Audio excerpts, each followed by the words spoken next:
Okay, hello, and welcome back to Final Fantasy XII. Now, I know what you're thinking. You're thinking, oh, brother, Dash. Here comes another 5 hours of me running around not solving a puzzle, right? However, I've got good news for you. I've been thinking about this puzzle over the weekend, you know? Over the weekend, I thought about the puzzle. And I've been recontextualizing the meaning of it, and I've been coming up with some ideas on how do we actually solve this fucker. And I think I'm coming in with a fresher perspective that's gonna solve this mystery. I think I'm gonna get it. So let me tell you the think that I had over the weekend. Over the weekend, I actually wrote a note for myself on my phone as I was thinking about it. Let me tell you guys what I wrote down. All right, here we go. Look, step, walk. Those are the three actions, right? They tell me to look north to heaven, step south to earth, walk in time's footfalls. So I need to think about those three actions. So first, let's talk about look, because that's the one that I think I am not understanding. When they tell me to look, what I've been doing is I've been running all the way north into this sky bent chamber, you know, and that kind of thing. And so I'm thinking, what I'm essentially doing by doing that is I'm taking look and I'm making it stepping. You know what I mean? I'm moving, I'm going somewhere when they're just telling me to look. So I think maybe the look part is not necessarily an action that I take. Maybe it means that I have to look in the room where the heart is in order to find some kind of clue to the north. You know what I'm saying? So that was my big think that I had over the weekend. How's it going, Lou?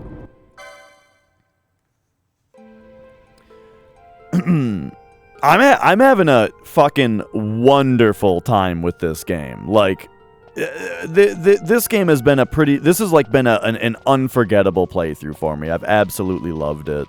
So I do realize that it's gone on for a long time, and I do think that, like, the channel is ready to see some more variety. But at the same time, like, we are in the middle of a playthrough that I'll never forget, and I am going to talk about a lot in the coming years, you know? In the coming years, I can see myself thinking back to FF12 a lot. My current quest/goal is to open the Pilgrim's Door. Yeah, that's what we're doing. Nicolas Cage is a robot. That's what I'm after.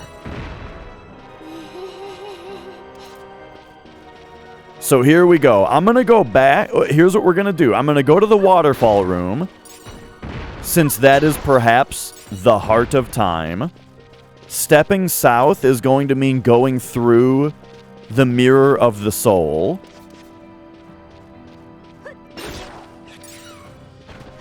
Right? So that's my recontextualization. I don't know if you heard me talking about this, Nicholas, but over the weekend I decided that I think that look north to heaven is not telling me to leave the room. Because if I leave the room, that's stepping. That's doing more than looking. So I just need to look north. And why do I look north? To find a clue. There's going to be a clue somewhere, right?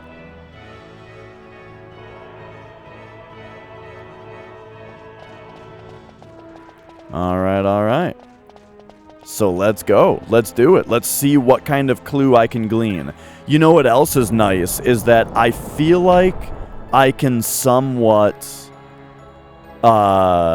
reverse engineer almost what I'm supposed to be looking for, because I know what the first motion is, you know?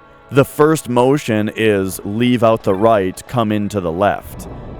And if I know that, then we can look for what is to the north that would be telling me that, and then use that to solve the rest of the puzzle.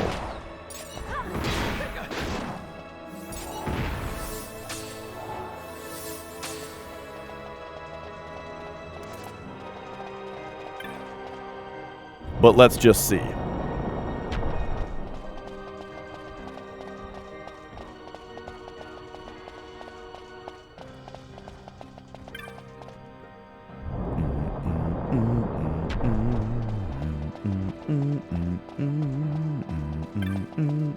This was for the ascetic door, right?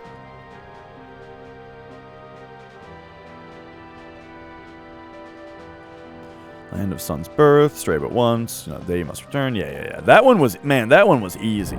But of course, now there's more to it, now that we've actually reached the door itself.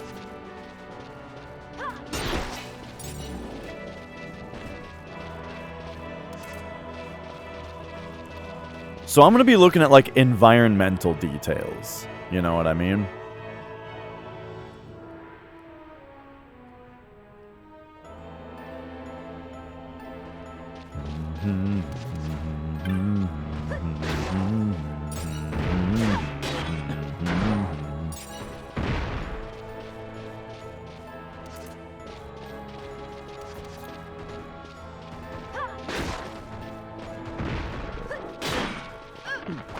All right.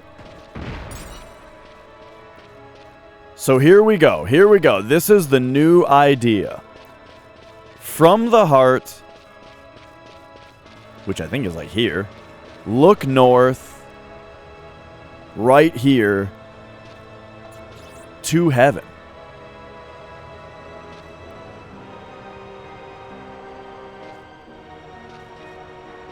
So that means look forward and up, I think, you know? And I think that there's got to be some kind of clue on or around each of these caves.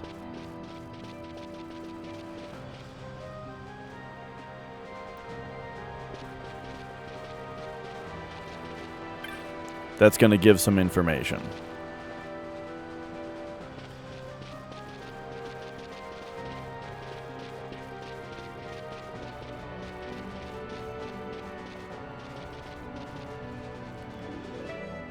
So like this one, for example, we've got environmental details, right? We got some crystals. Like maybe 5 piles of them. This one's got even more, and to the left. Oh, I do dislike that we can't see this yet. Which actually sort of maybe implies that we have to be on the other side to start. I mean, we do actually. We know that we have to be on the other side to start because of the first part of the puzzle, moving the waterfalls.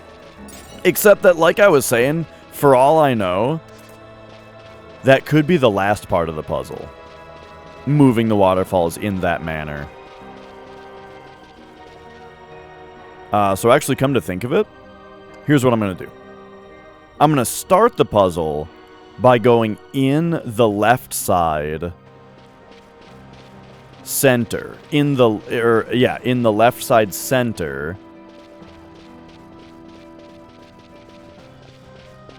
And we're going to go down through the bottom.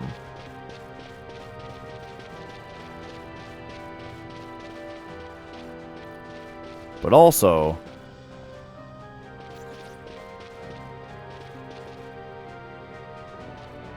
since this is kind of close to our desired location, let's just take another look around at anything that we might see here. What up, Nax? Nax! Why, thank you for 5 months.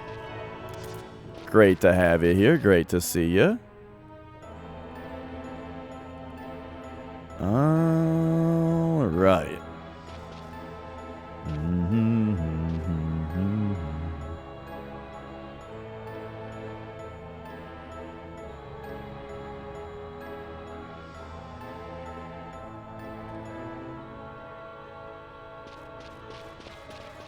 I don't see anything super obvious yet. It would be a little weird if we have to look at the bottom down here. But I mean, at the very least, we could look down here just to see, like, the difference. That could give us a clue as to what we're looking for on the north side, if it's, you know, just something that stands out as opposed to what's on the bottom. But okay, so let's do this.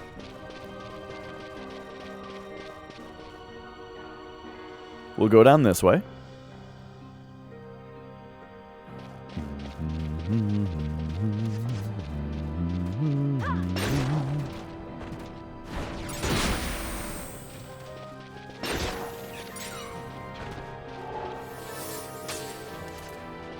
Alright, getting some great rest on the right hand here as well with the automatic gambit set up. And just one shot and everything so it doesn't take any time. We don't need to fight things because I really don't need experience or license points at this point. I especially don't need license points, but I don't really need experience either. But, you know. It's easier than dealing with, like, running around with them hitting me, you know? I suppose actually what I could do is have Balthier and Fran automatically attack enemies around while Ash, like, isn't bothered. But I feel like that would just make them get behind. Okay.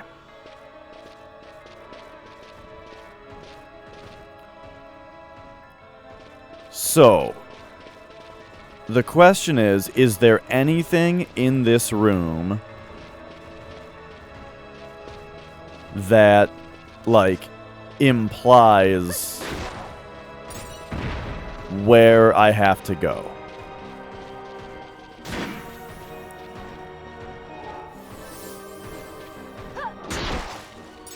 Especially, is there anything that implies this room first?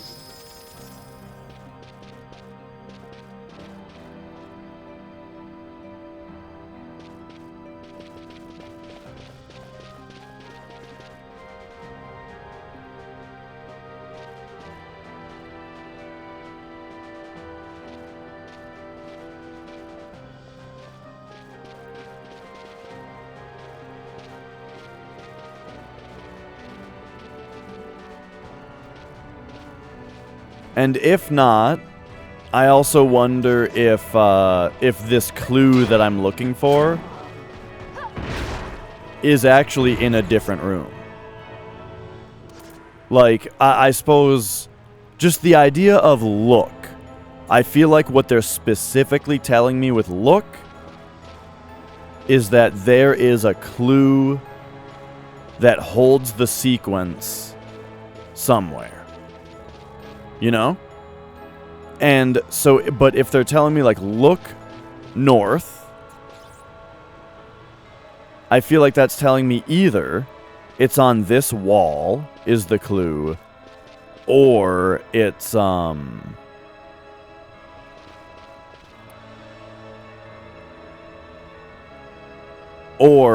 it's in a room that is to the north.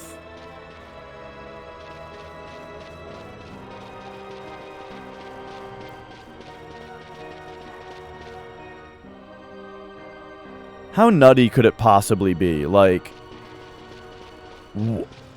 what if it had to do with the reflection?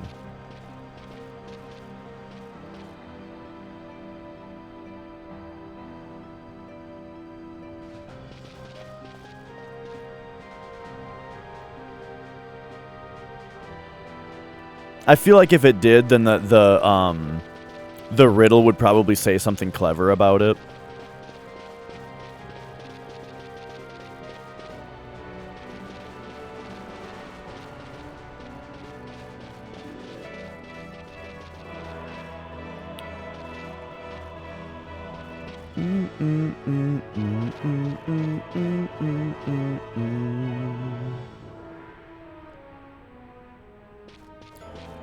So, like, this might be way off, but what I'm kind of... Like, I feel like as far as like if environmental decorations are the clue, these crystals on the mushrooms kind of stand out.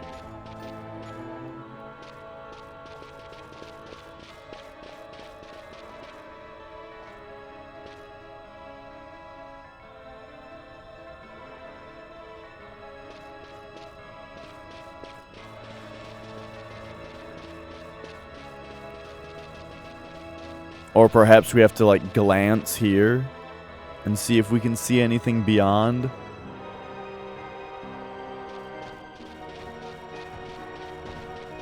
I definitely don't hear any, like, sound cues. But that makes sense, because the puzzle is to look, not to listen.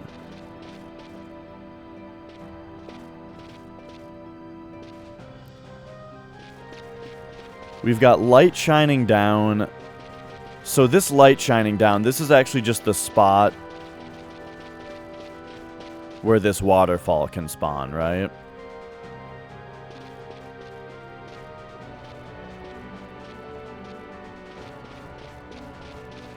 One thing that's tricky about expecting this puzzle to be something having to do with, like, looking around the environment is the fact that the camera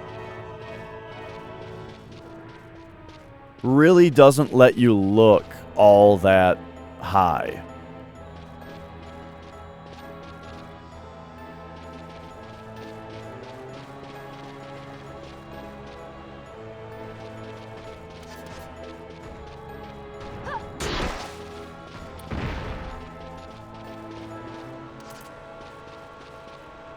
And also just to throw, like, we're getting into some crazy ideas here, but also throwing it out, like, there could be something on the wall that resembles a map, you know?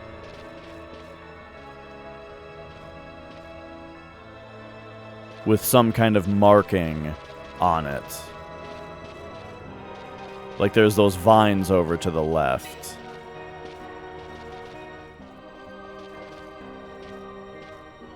Oh, hang on. Let me get around this. Yeah, Santa, they're gorgeous. Like, look at these vines here.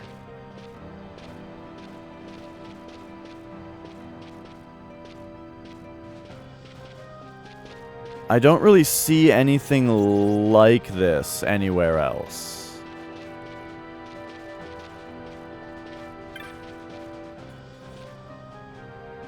What's this? There's a chest there? Okay.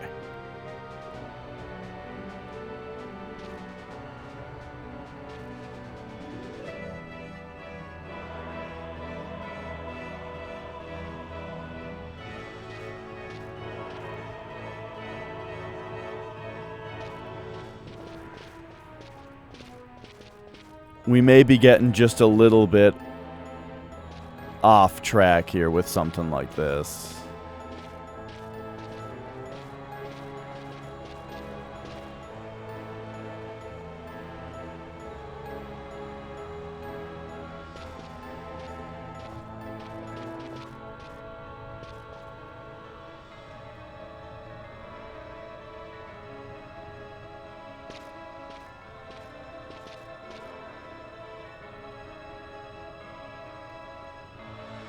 But yeah, the whole new idea for today in solving the puzzle is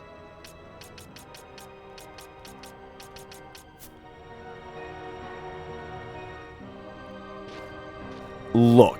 Take more seriously the word look.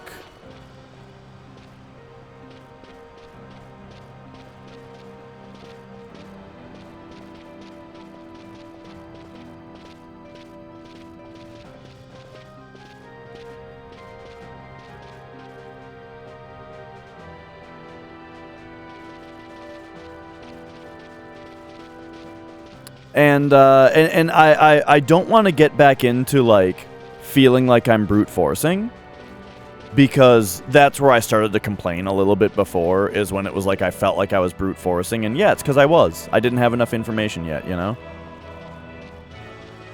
So when that happens, like, step back, recontextualize, try to figure it out, you know?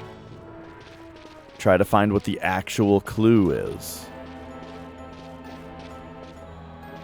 Take the words seriously.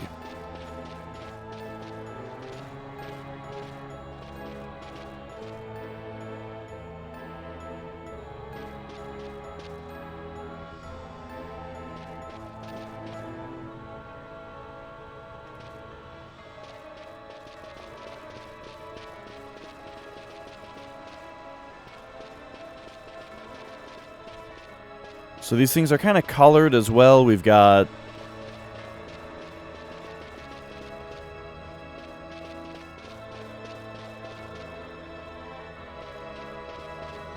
kind of a green yellowish.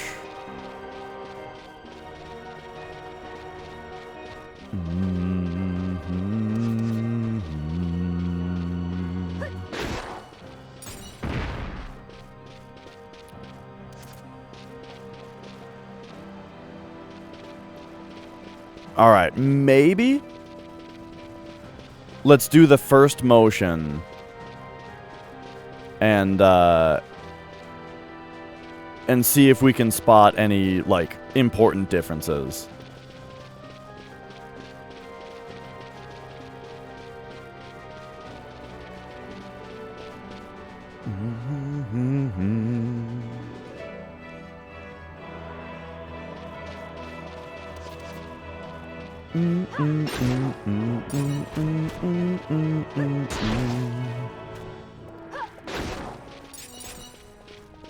And if the developers wanted to go really crazy, my whole idea of this place being linked to the Riddarina Cataract, the clue I'm looking for could visually be there as well.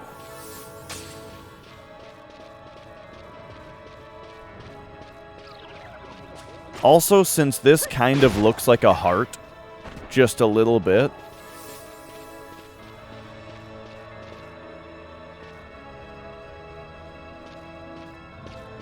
I would also like to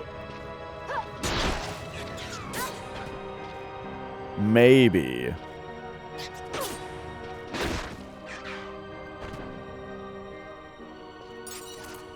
just take a northward look to see once again if I can spot anything. But here it's even more difficult to, like, literally look up, you know, because of the camera.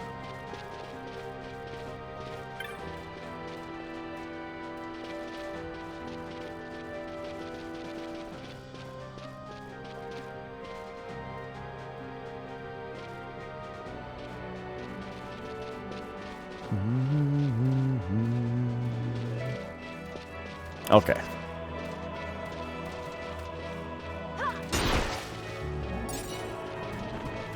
So hang on, back to what I was doing.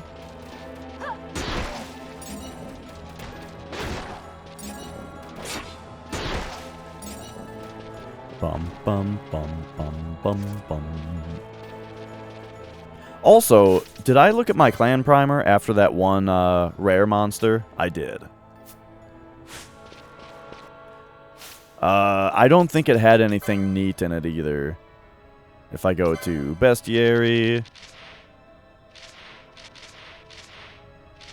rare game, I think it was pretty high up, wasn't it? Who was the guy that I fought?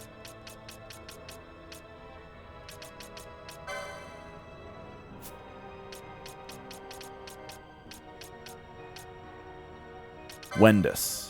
Yeah. Rare Wendigo, beheaded and entombed in ice, now filled with the power of mist. Okay, yeah. Nothing special there.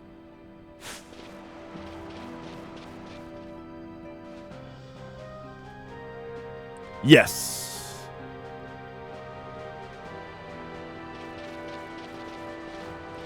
Still the puzzle. But I've recontextualized my understanding of the literal statements. in that I believe I have to... I believe that look is something more literal than I thought it was before. I was thinking by look they meant like go but don't go, you know?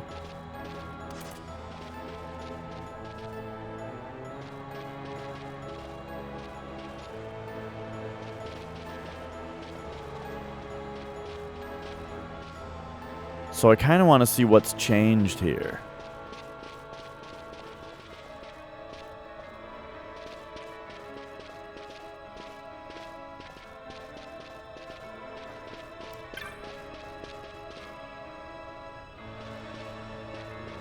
So now that this waterfall is gone, there's a visible...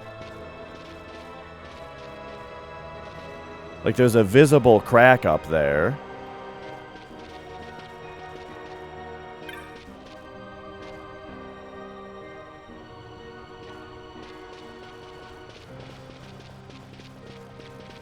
Oh man, my hand is...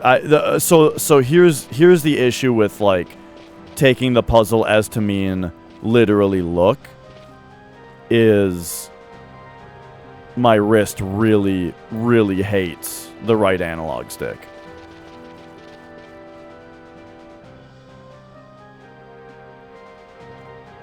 Which is something I've been complaining about for like 6 months. And so it makes it difficult to concentrate on what I'm looking at, because I'm trying to, like, also minimize the amount of actual stick work that I'm doing.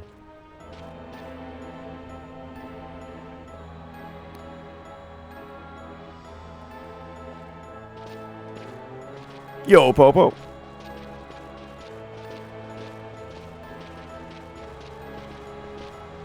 I mean, longer than 6 months now. The injury happened in May, I think. So I'll be going back to the doctor pretty soon. I just changed my health insurance, and so which sucks because it's going to be more expensive now, but it's also going to be less expensive to actually go to the doctor. You know what I mean? I'm on a plan now that is more expensive per month, but I can actually see the doctor a few times, you know?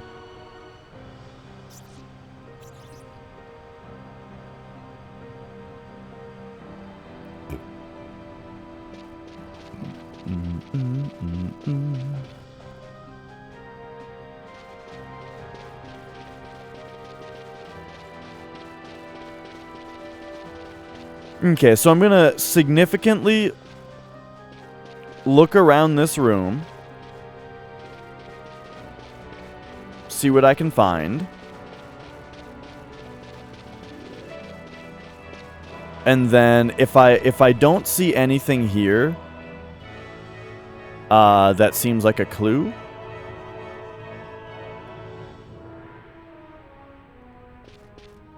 then I think we're going to have to go, you know, one room north.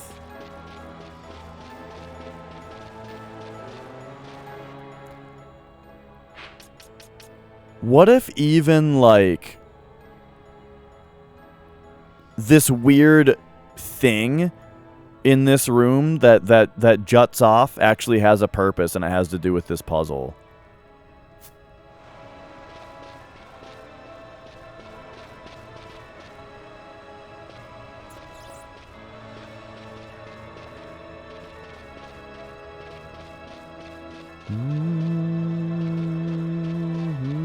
Because, yeah, I just don't see, like, any details about the environment that are a clue like I'm expecting.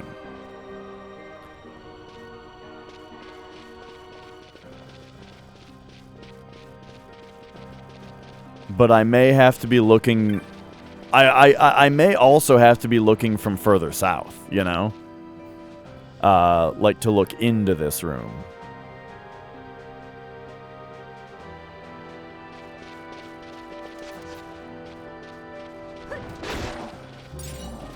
But first, I kind of like this idea of, like, there's this one suspicious room here.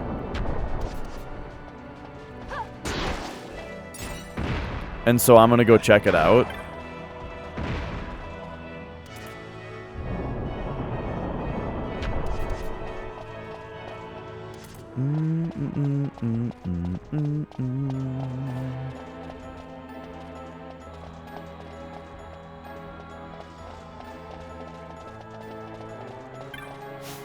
Whoops.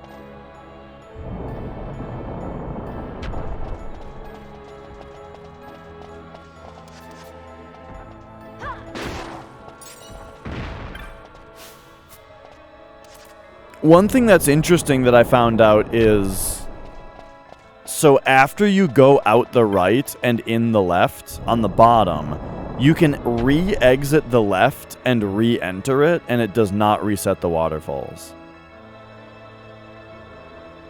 Whatever that means.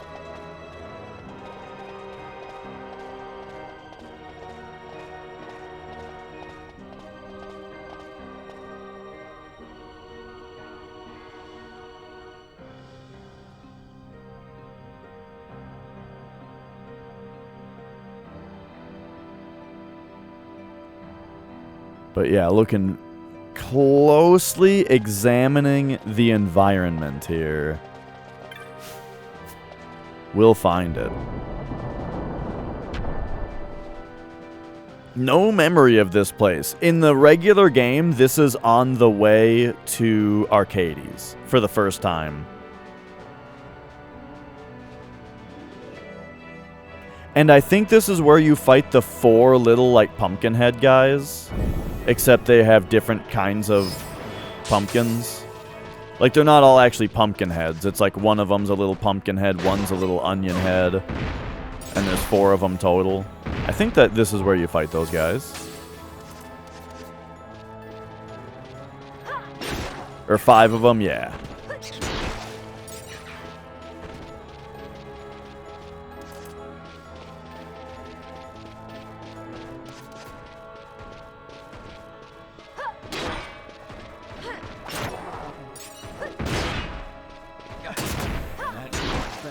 Oh, cool.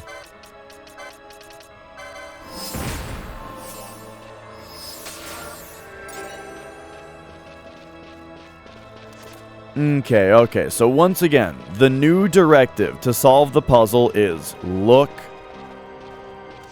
up.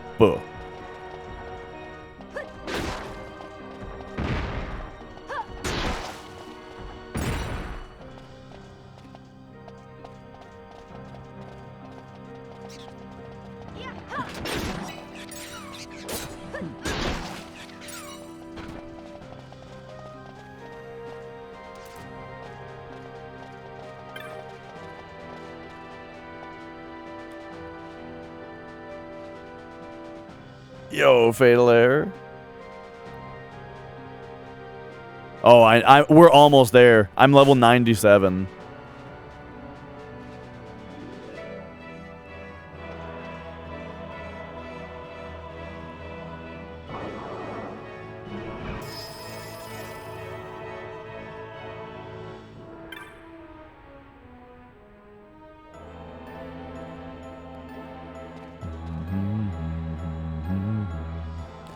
This room is so weirdly like, I don't think that it would be this room that you would get a clue from, because it's not symmetrical if you're looking north. It's symmetrical looking west.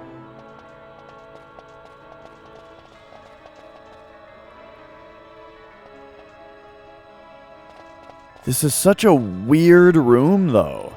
Like, this room screams significance, you know? Because it's so detailed. It's got these big things up here. It's got these pits for some reason. Like, why would these be here?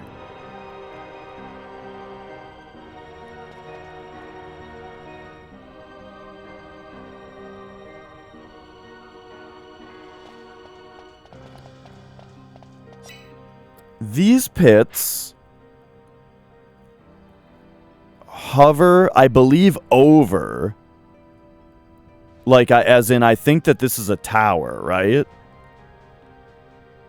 And so they are directly above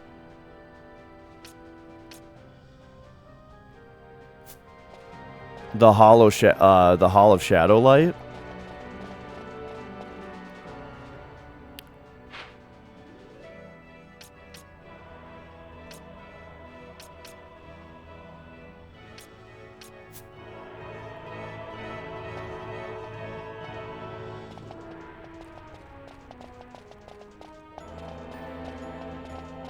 Hang on, now I'm getting distracted by other suspicious stuff here. Because you don't understand, there's also this thing over here that's suspicious.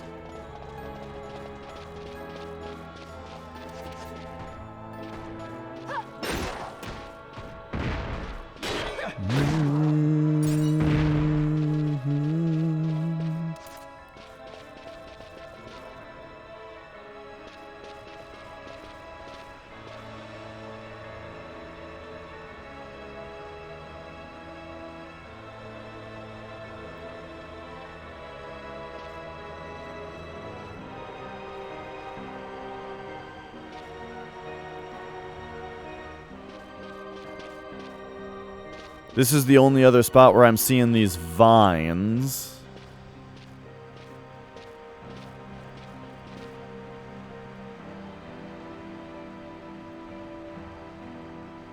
Oh yeah, there's a lot of butt right now because I'm having to...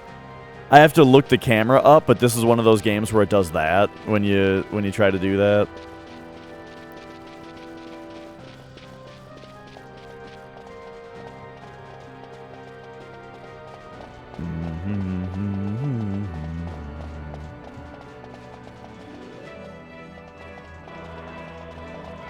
Okay, okay. Oh man, magic has just been zonked on my lap all day. Okay, here's this room.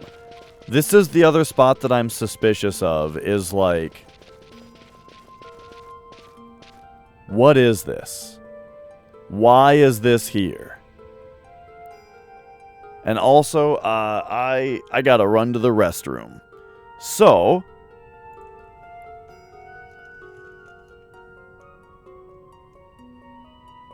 Here's your show cat. I had to shampoo my chair, so I'm still sitting on a towel.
Sorry for bumping the mic there.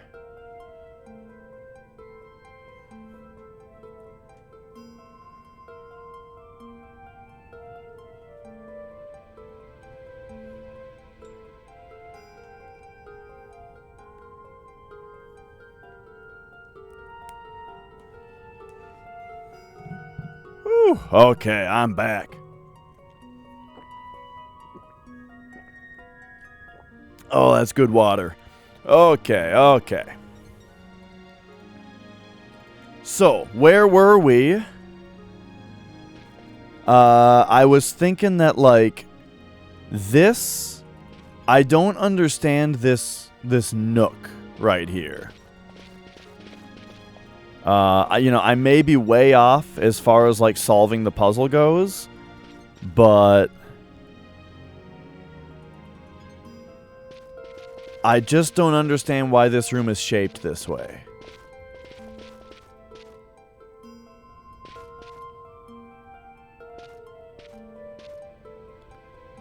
But it is called Chamber of the Chosen. Whatever that means.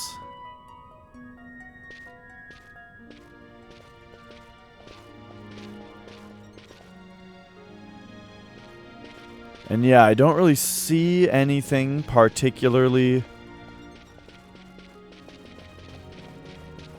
important looking about it. Now, if I'm down here...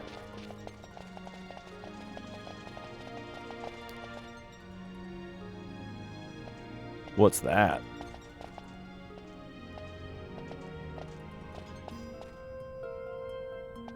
What is that up there?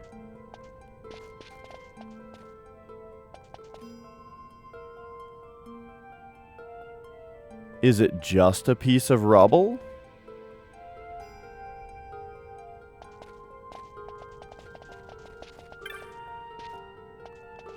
Cause let's also like. So I know I keep repeating myself, but I sort of need to keep on like giving myself the conviction of what I'm doing here, which is we are looking for environmental clues that have to do with looking up and north.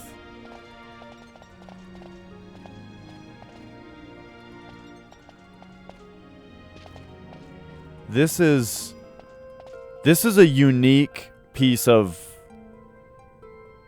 decoration here.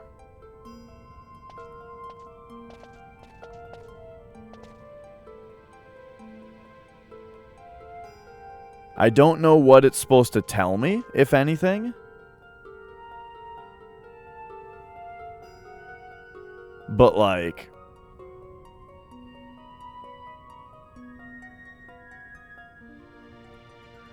it's very interesting that that's there. Okay, let's give it, like, one more,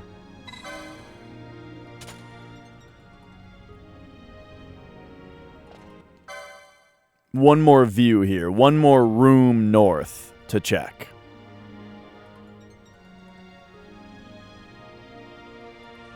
But I do feel I've probably gone too far at this point.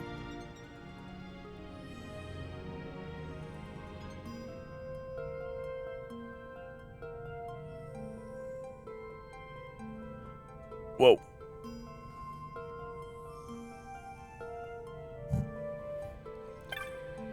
Whoops.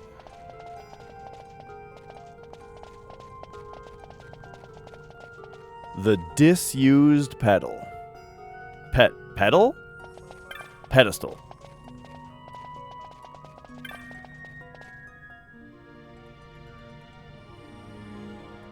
Yeah, I don't think we're getting anything from here. Yeah, OSHA, I am.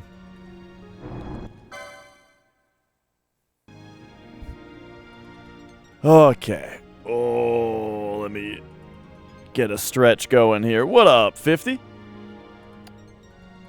Okay. This... that's such a weird decoration to be there. I mean, this game is just very detailed in general. So I guess this might just be nothing. If I played Phantasy Star, I would just start with the first one on Master System, I think. The chief clue that I'm looking at is the first line of the riddle, which is look north to heaven, which to this point I've been thinking is like an action that I have to take, you know? Like it's a part of the sequence of things to do. But my recontextualization of it, my think I had over the weekend was, what if instead there's just something north that would give me a clue. Something environmental that's a visual clue is kind of what I'm looking for now. Think I can add to the schedule this quarter? I would not count on that because I don't own the game, which is one thing. And also, I just, it takes me a long time to get to games. And I've got a lot of games to get to. But I may, at the very least, what I can do is add it to the vote as far as, like, what game comes next. After this one, you know?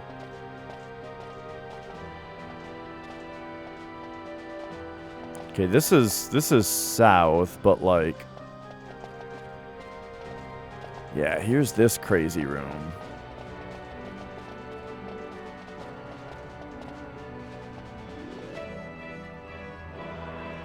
One reason that I kind of wanted to do this,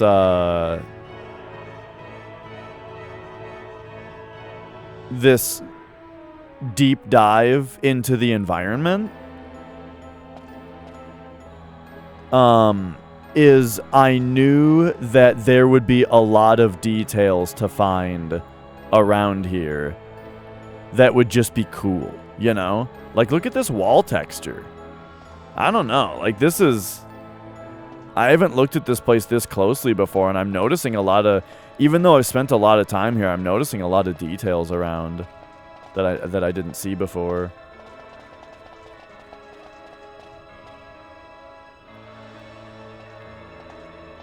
This thing up here, to me, looks like the Esper logo. Or like the thing that's in the crystal when you get an Esper. Which is interesting. And yeah, we are working off a very vague clue. Which is why I've kind of waited until the end to do this puzzle to see if I would find any more information about it, but I haven't.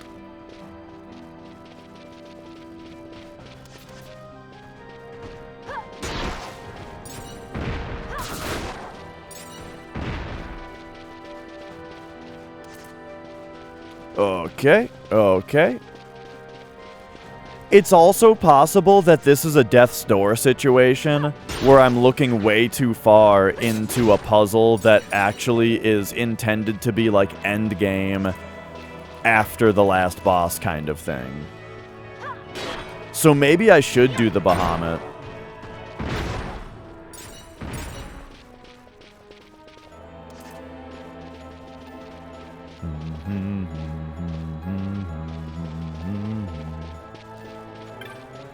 But, like, if credits are gonna roll, you know, I don't want that to happen too early.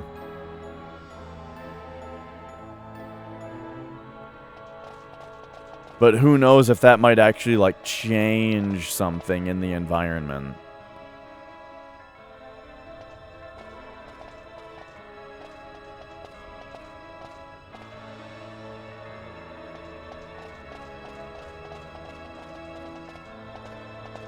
How much money do I want to stream Phantasy Star? Oh, now we're getting crazy.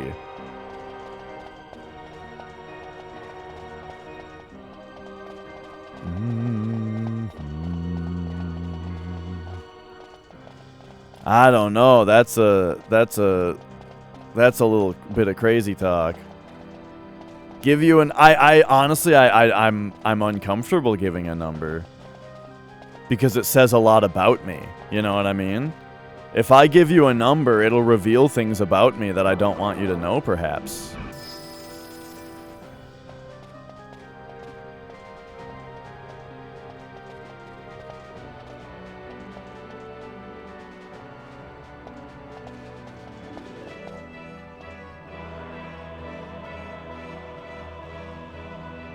We've got door, nothing. Door.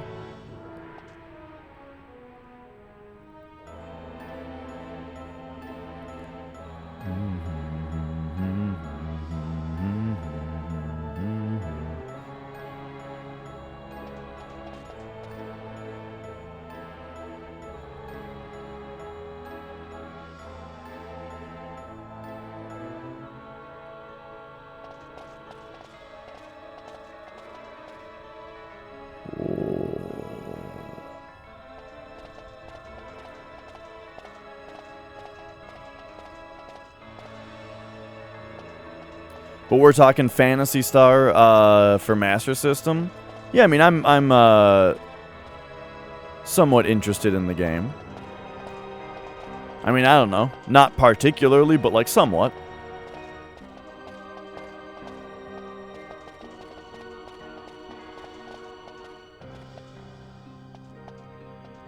So much damn detail around here. Start with 1,000 and see what happens. Hey, I mean, I'd play a game for $1,000. You got me there. That's definitely above the threshold.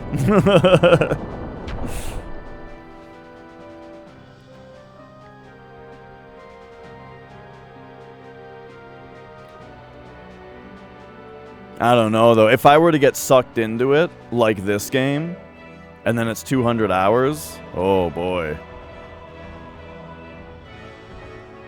That would be a long detour for the stream, wouldn't it?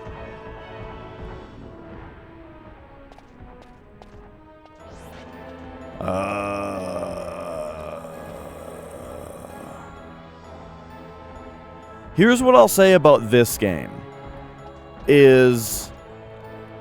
Yo, Corpy, I feel like I've looked around enough and investigated enough to maybe say that, like, if I don't solve this puzzle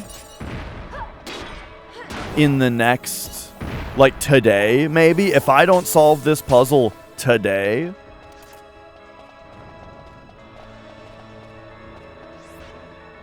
then perhaps maybe that means I should do the Bahamut.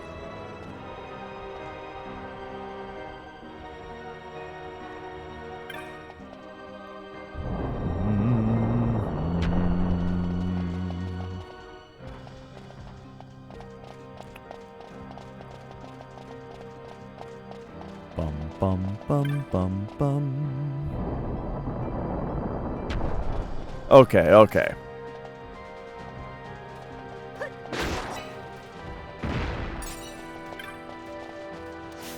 Let us continue to find places in which we may look north and find clues. I've got a couple more ideas.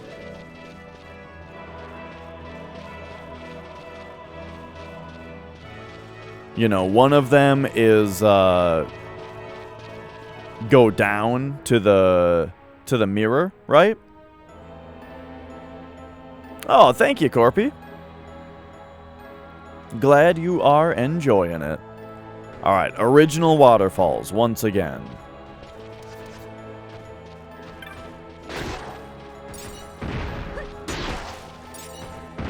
But yeah, I'm hitting my time limit on this single puzzle just a little bit, where I feel like I do at least need to go see about the Bahamut, right?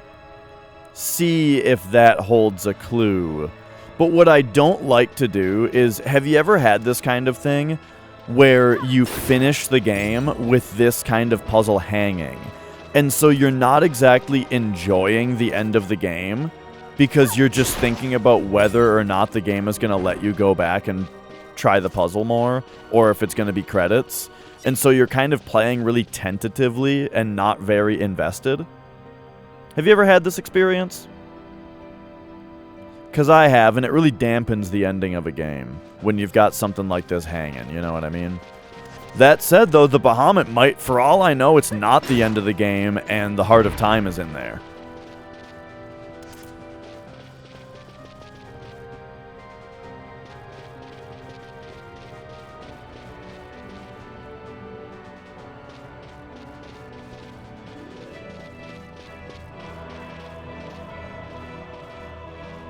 Okay, so...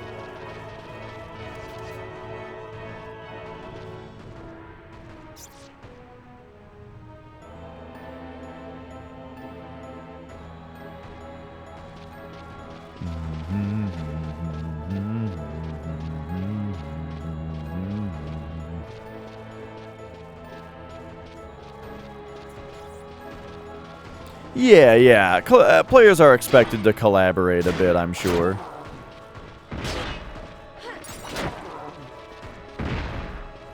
But, you know, a lot of the time collaboration means that, like, one person figured it out and they spread the information, right? I want to be the person that figures it out.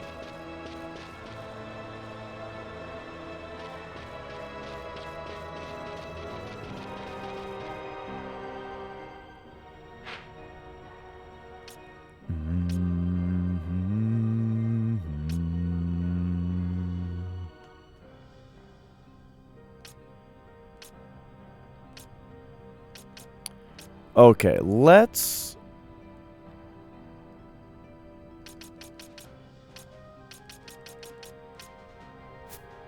go south a little bit here.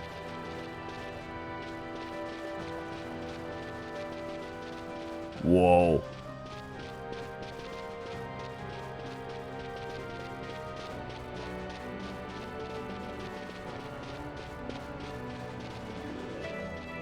Whoa. But yeah, like, you know, calling in for a clue, that's especially quitter talk.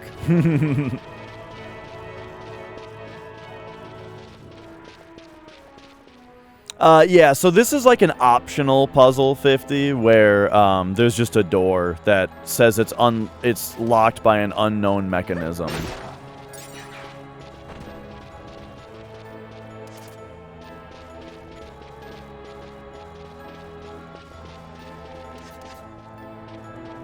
Okay. I wonder how well those tip hotlines actually did monetarily, you know?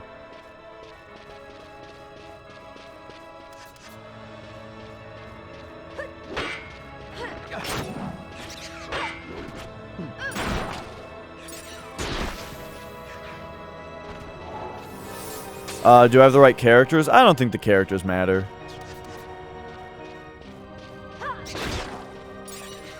At least nothing in the, nothing in, like, the puzzle's clues or anything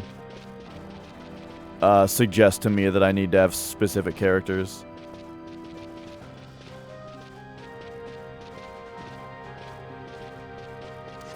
I may be wrong. Maybe. I don't think so, though. It's possible. Switch around? No.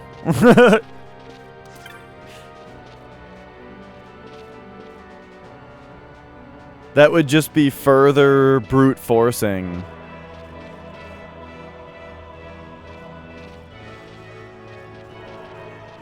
You know, that would just be more brute force with no, like, actual logic behind what I'm doing. And so, that's the kind of stuff that's, like, boring and frustrating.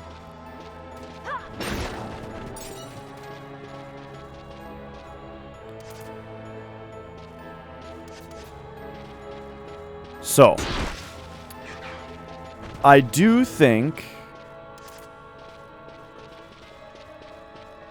it's possible, right? What up, Scorf? I do have text-to-speech, You know, I've got a bot, right? I've got a bot that does text-to-speech.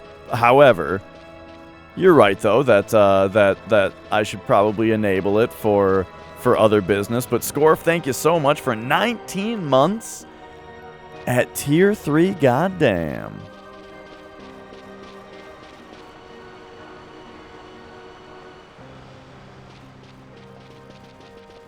Hey. You can actually hear waterfalls from the border. Is that true on all of them?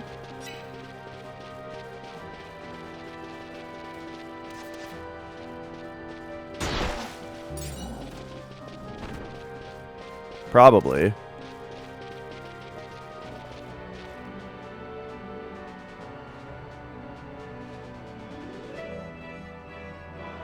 I don't hear waterfalls. Okay.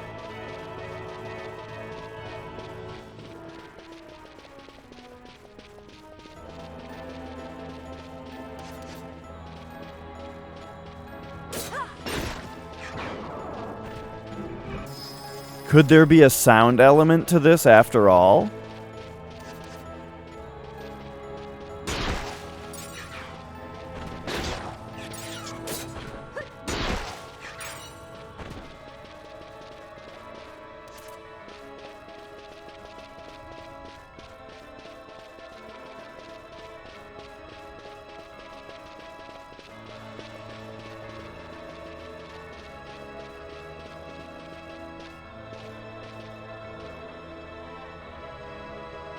I hear no water.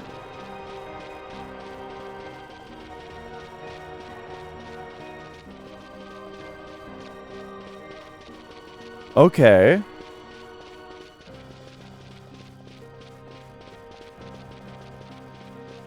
That's interesting.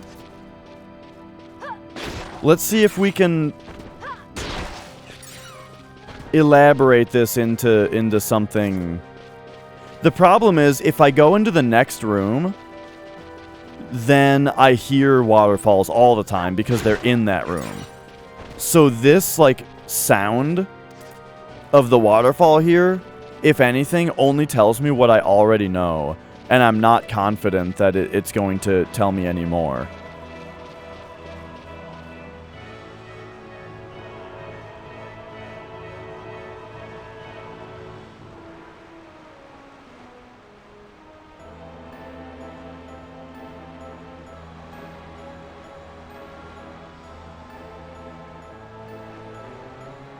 It's also interesting that it sounds like the waterfall is behind me.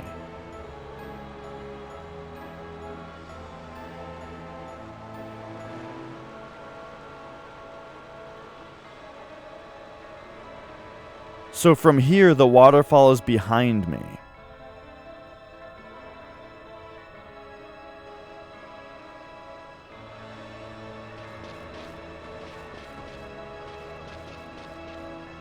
Oh, and also I didn't, this wasn't even with it done correctly.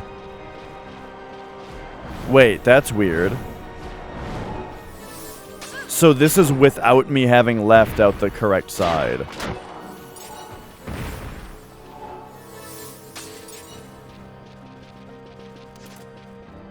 Okay, well hang on, let's see what else we can find here.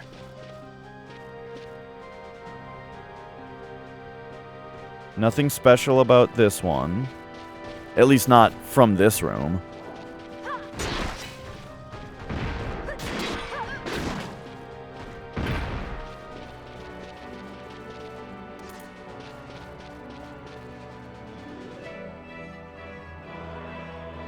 And nothing there either. Okay, so hang on, I'm gonna investigate the sound effects here, see if there's anything to this. I'd be surprised if it was a sound puzzle, because nothing in the riddle suggests you have to listen.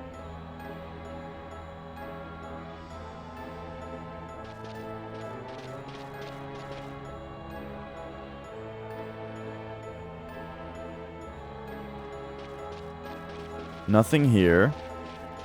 It just kind of seems like you can hear water from that one specific loading trigger, and maybe it's a coincidence that it happens to be the one that is also linked to the first part of the puzzle.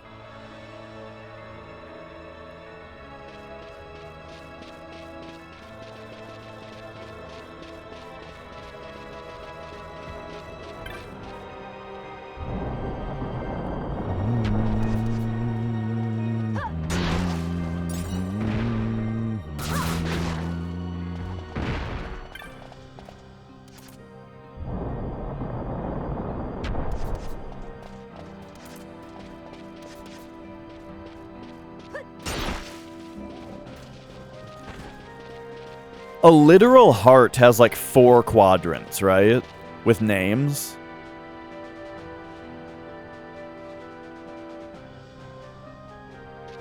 The ventricle and the...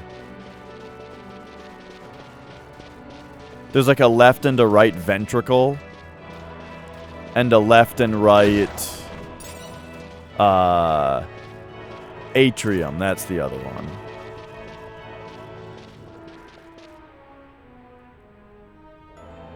No sound here.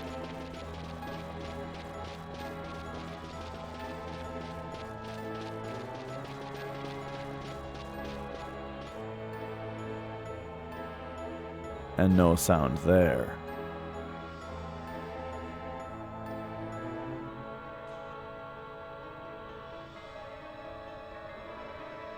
This might just be an oddity, right? This might be a red herring, it might be a meaningless nothing.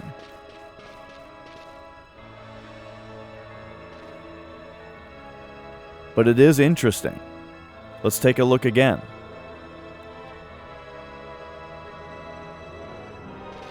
So, we stand right here.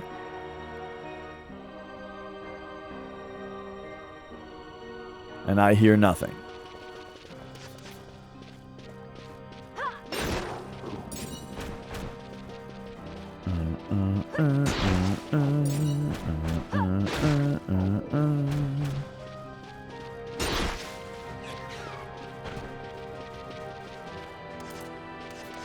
Okay. We stand right here. Oh, please. Where did all these guys come from and then they all went away?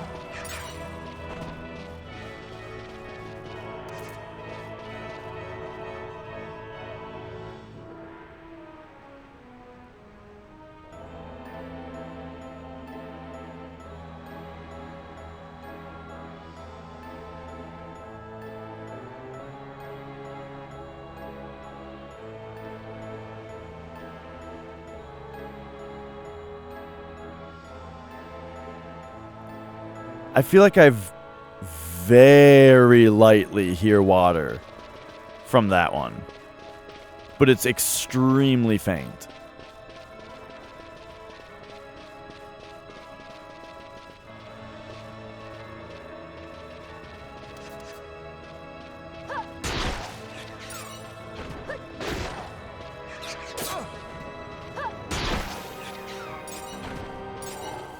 I wonder, once we get it, I wonder how simple it's gonna be.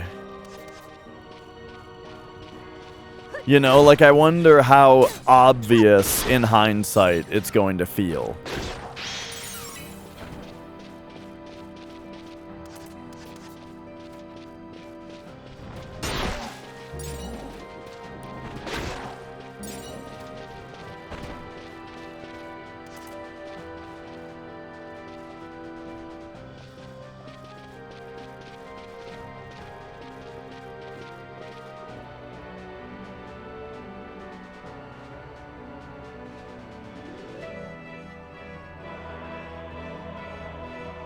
I'm getting nothing from this one.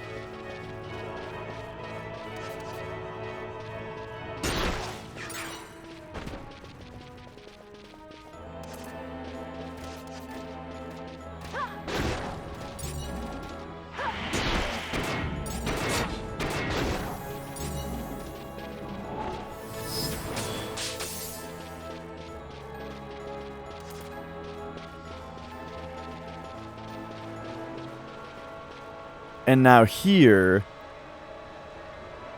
you can quite loudly hear, in comparison, you can quite loudly hear waterfalls. Only here, though. But it also sounds like it's coming from behind you.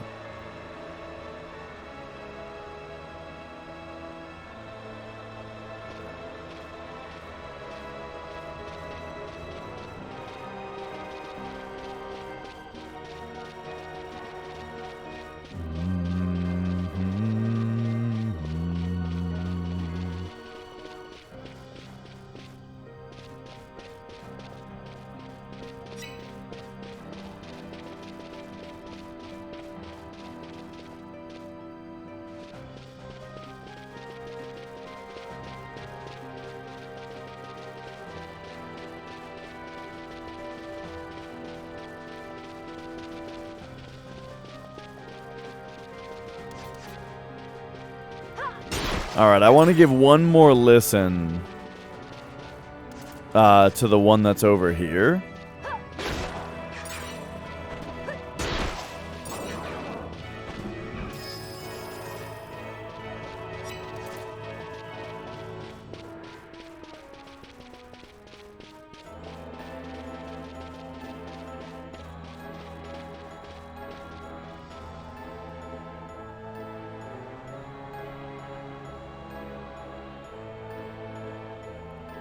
This one's so faint that I feel like I'm imagining it.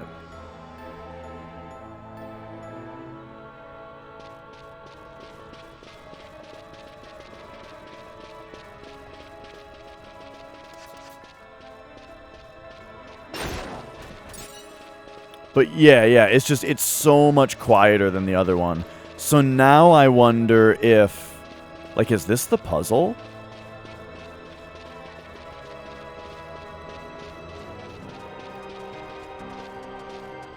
Give me a second. I got some other stuff to look at.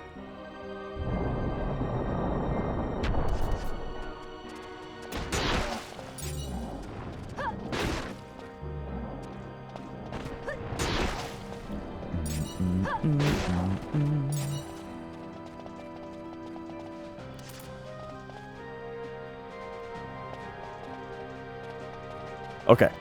Let me try something.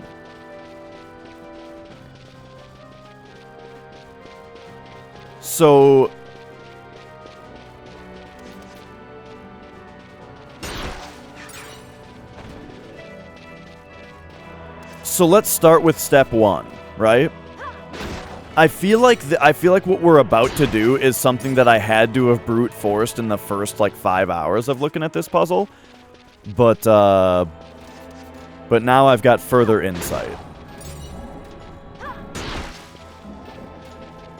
So what I would like to do now is, go into the one where you can definitely loudly hear waterfall, okay?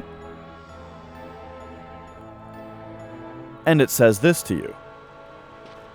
Now that, once again, just again, assuming that it's significant that we are able to get through. You know, there is one other place to the south that we are able to exit.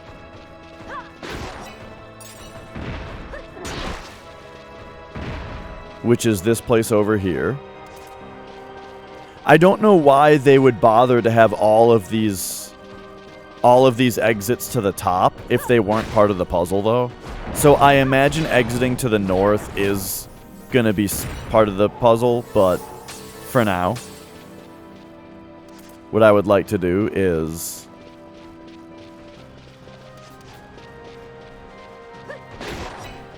come over here.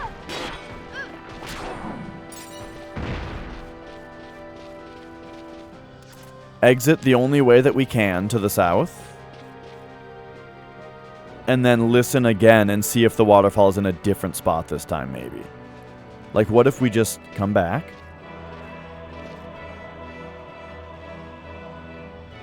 I don't hear anything.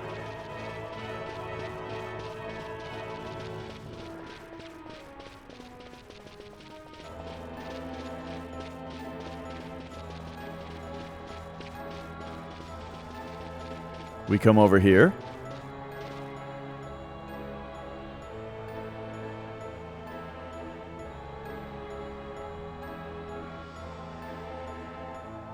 I still hear either nothing or something so faint that I'm possibly making it up.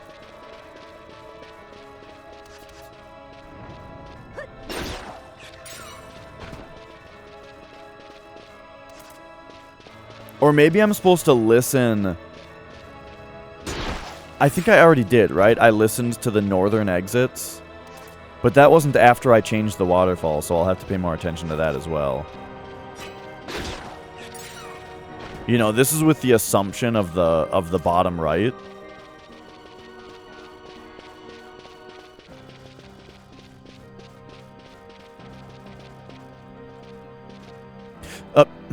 Fuck.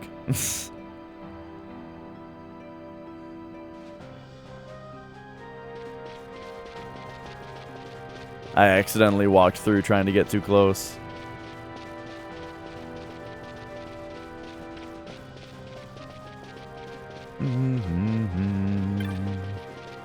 Oh, whoops. Now we have to go through here.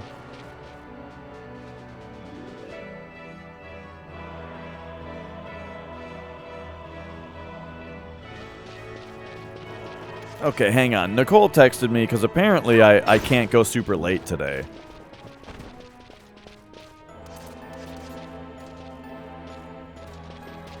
Oh, okay. I can go a little later than I thought, though.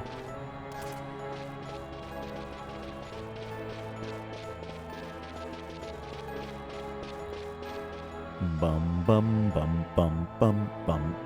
I gotta say, like, I'll be... Okay. I think it's possible that I'm onto something with the sound effects here, but I don't really believe in it. It's just a small lead. But I don't think that it's going to end up being the answer for two reasons. The first, well, no, for one big reason, which is that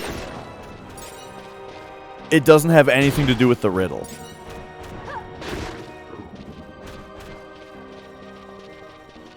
Unless walking in Time's footfalls means listen, you know?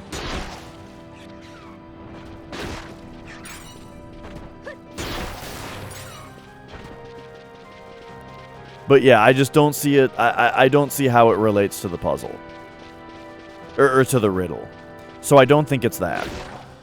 But I am looking into it anyway, and if it is the solution, I'd honestly be a little disappointed.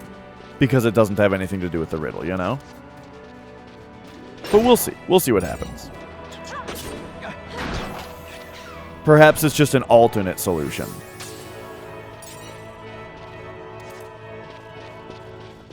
Like they put an extra clue in or something, you know what I mean?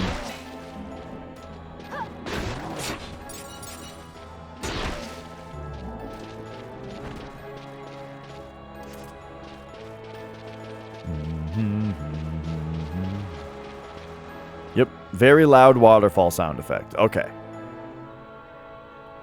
So now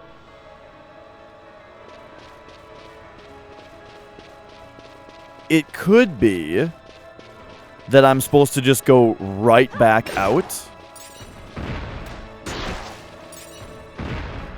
through that way.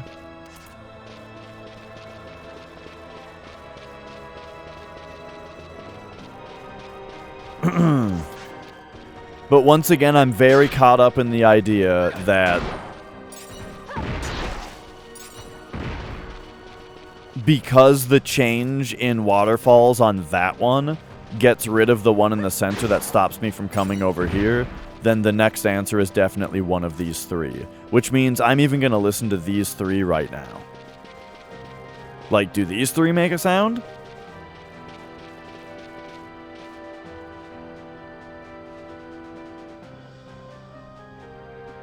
This one does not.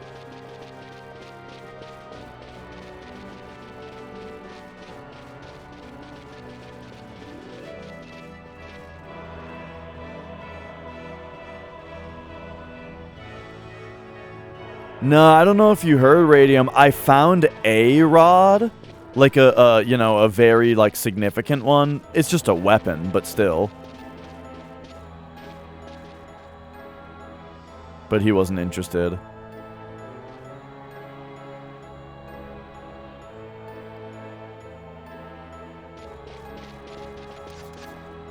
I tried equipping it on Vaughn before talking to the guy to see if he would respond to it. He didn't. Yo, Blue Harvey. Thank you for the good luck.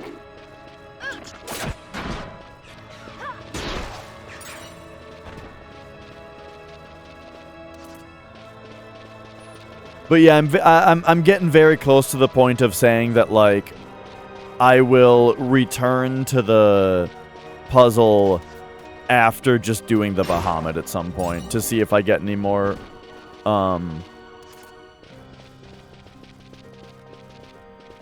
information.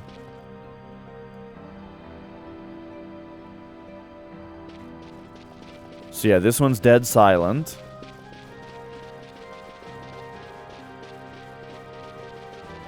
And I imagine this one we can just still hear the waterfall, probably. I do think that this lead is nothing. I'm just making sure.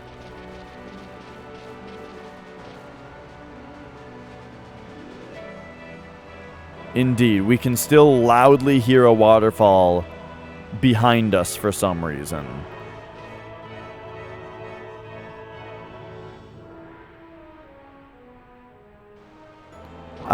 I would like to check something, though. Real quick, I would like to check how many times can we enter from the left here and have it not reset the waterfalls. So this is the second re-entry.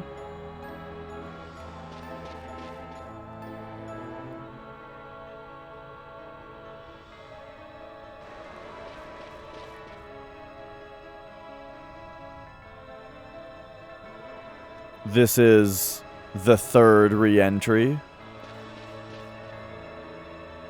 Yeah, so it does seem like this just does not interrupt the puzzle. To leave and come back from this direction.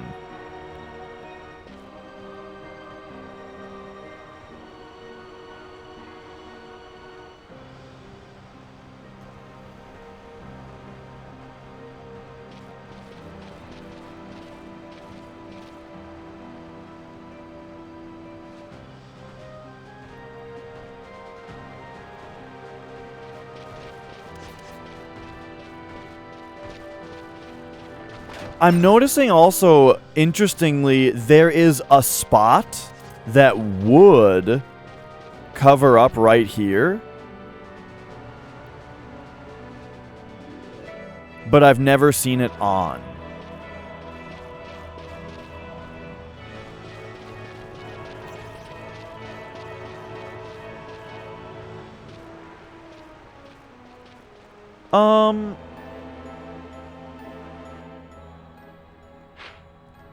I'd like to do something. Let's talk about where the waterfalls are for a second.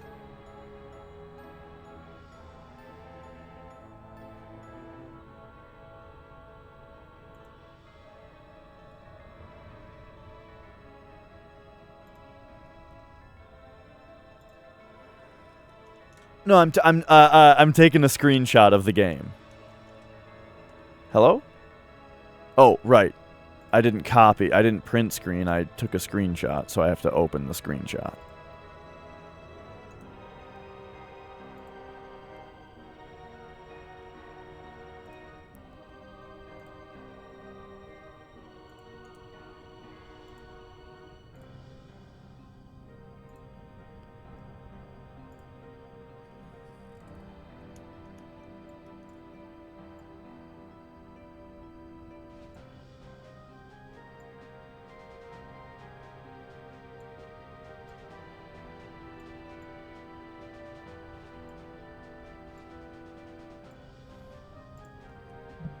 Okay.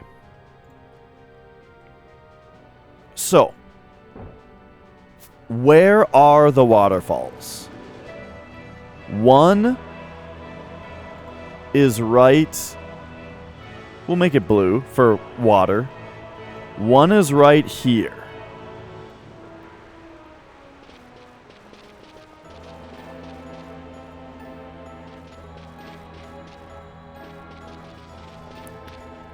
One is right here.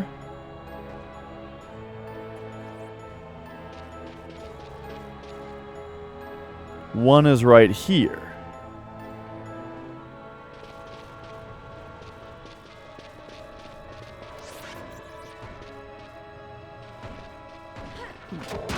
We've got one right here.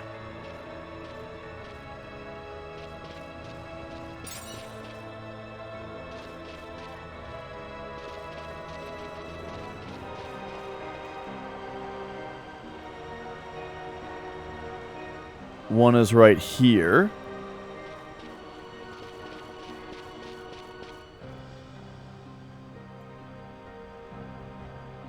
Here.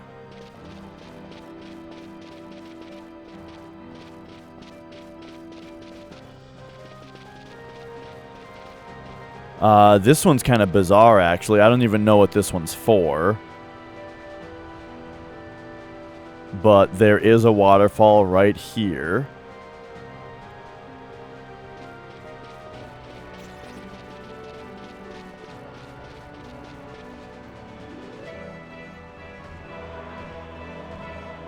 Here.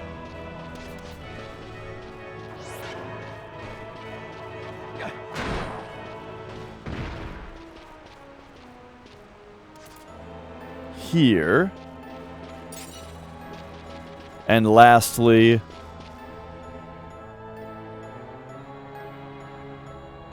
here. Okay? So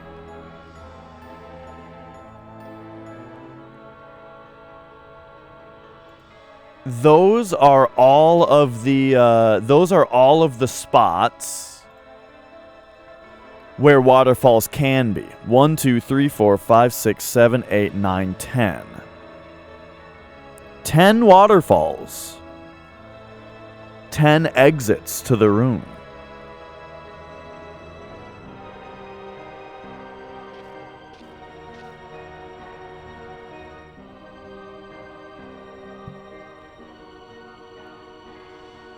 Now, normally,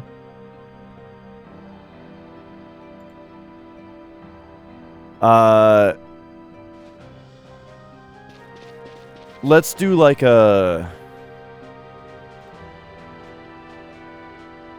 Here, why don't I...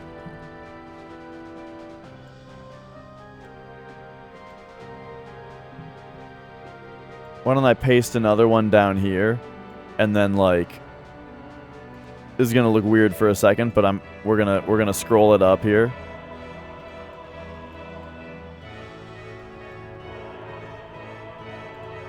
Okay, is that in the right spot yet, kinda?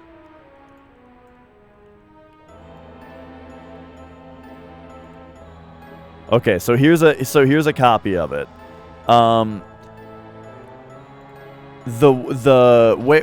Where are they? After a move, we'll do green for the ones for where they are. Let's see. Let's do like...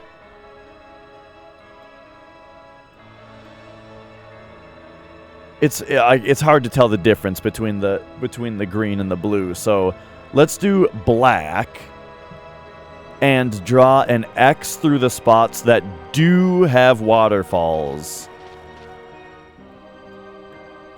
after you've done the up left movement. So all 3 of these are covered. This one's covered.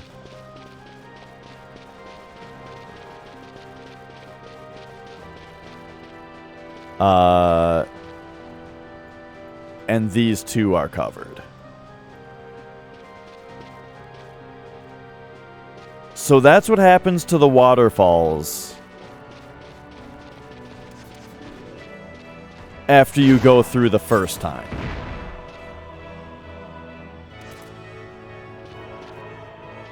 Now,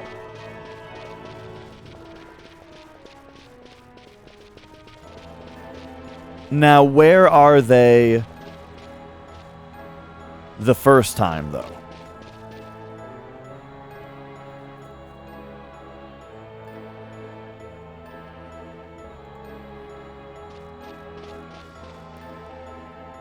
We're getting into some extra analysis here. Hang on, let me.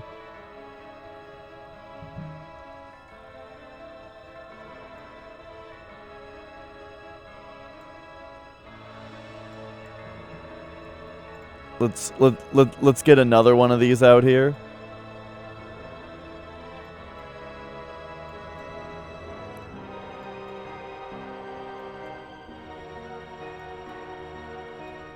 Okay, is that about in position? One more. Move it to right there. Okay. So their original course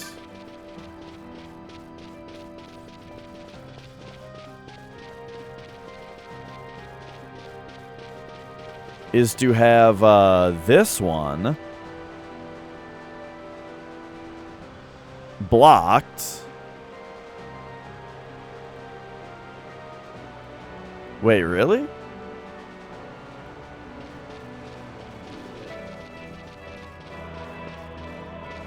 This one's open. This one's open. This side one, I'm suspicious I did something wrong. This one's blocked.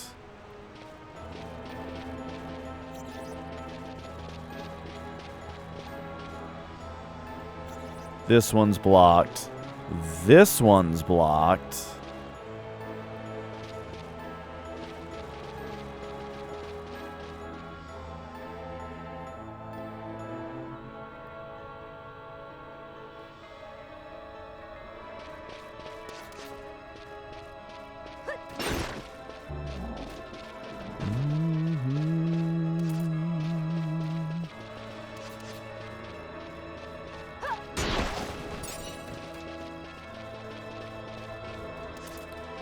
Let's just get over to the other side real quick.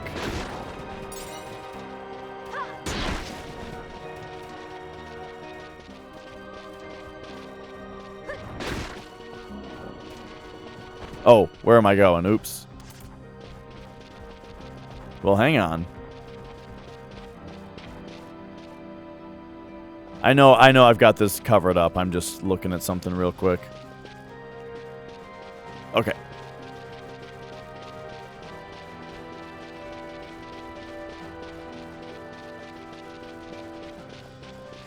So I'm kind of breaking this down to a level that I honestly should have done a long time ago.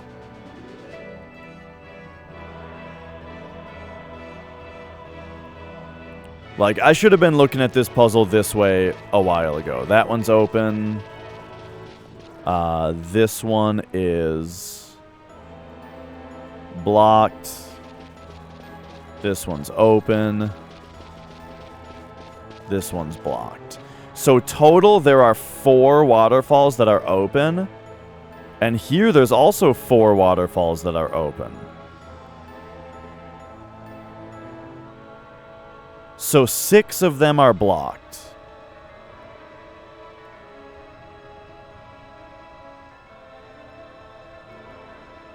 So maybe the idea of this is walking in time's footfalls, right? The idea is to walk in each one of the like, do we have to walk in each one of the open waterfalls?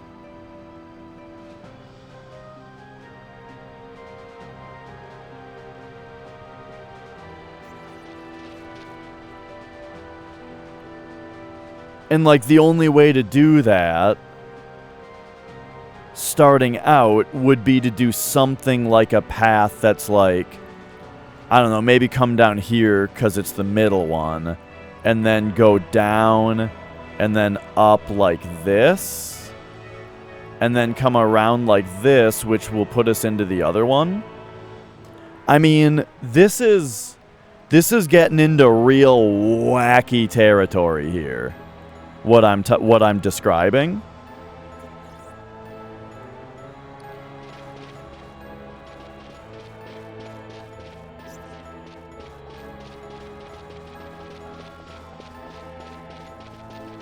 But, I don't know. Let's get wacky for a second.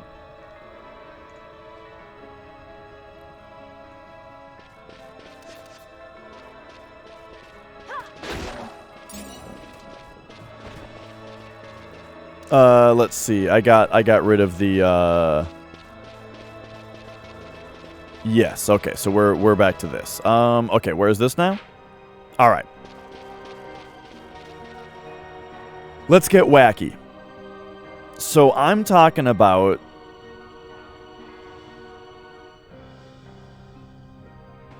coming down here,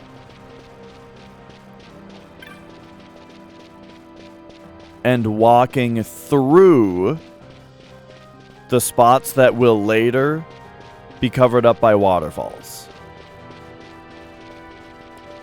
And then we come down here, and in the mirror of the soul, we mirror it.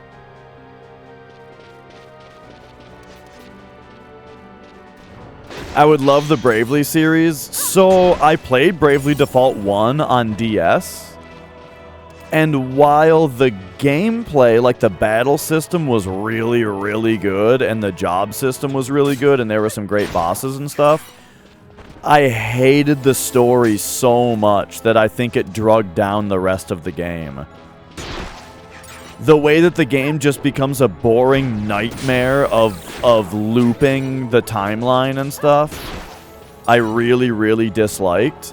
Especially because and this is like even more important, is that in order for them to be able to justify the plot, right? In order for them to make it so that you even can do what you do through the plot of that game, they had to make the 4 main characters be the 4 stupidest video game characters ever written.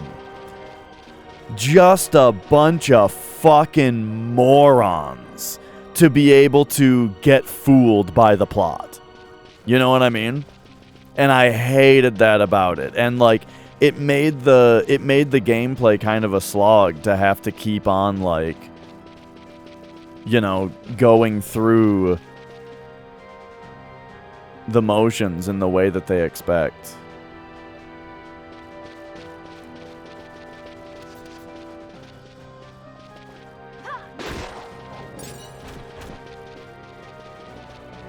Okay. So now we're going this way. So I bought Bravely Default 2 and on Switch, and I played it a little bit. And oh man, I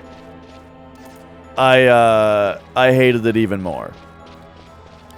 Because it's just like, it's got the, again, like, it's got a lot of parts to it that are good and interesting. Like the job and battle system is still good and interesting. However, the characters in Bravely Default 2 are just so fucking boring, you know? Okay, hang on a second. We have to... Oh, wait a minute. I didn't mark down that this one is... 1, 2, 3, 4, 5, 6. Shit.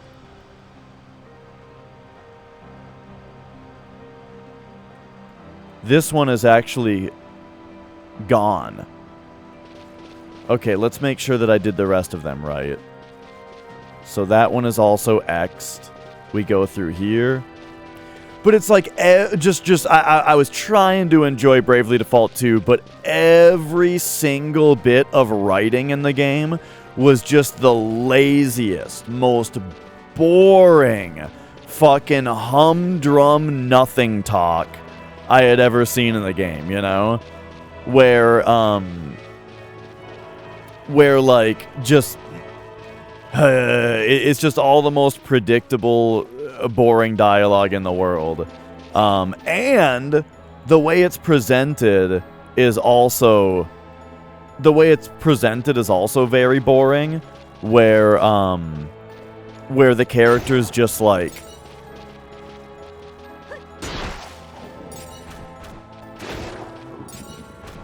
hang on, I'm thinking about the puzzle also. Did I like it or not? No. Overall, I would not recommend it.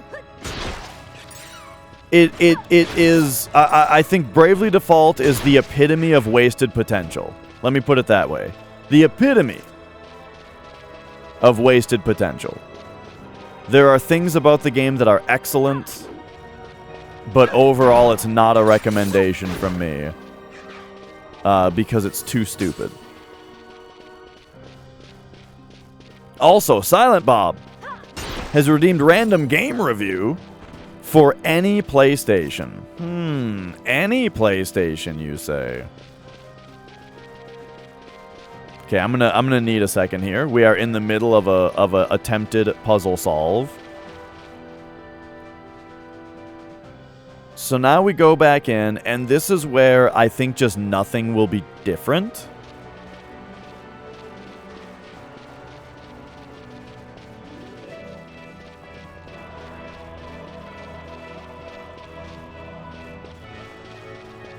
This is what I don't understand. Is if we go through again, nothing has changed.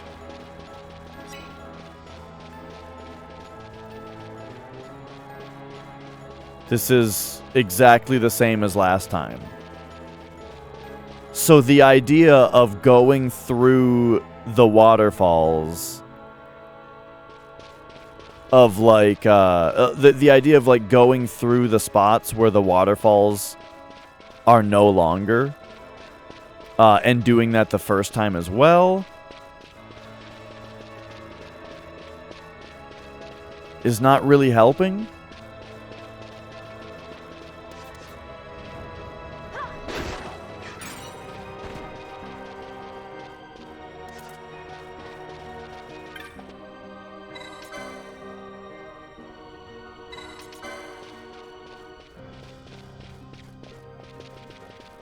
Bum bum bum.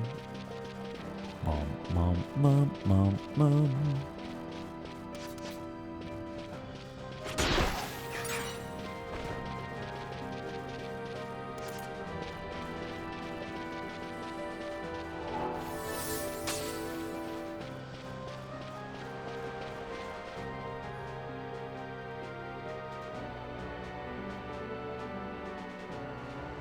Okay, so yeah, that just doesn't do anything.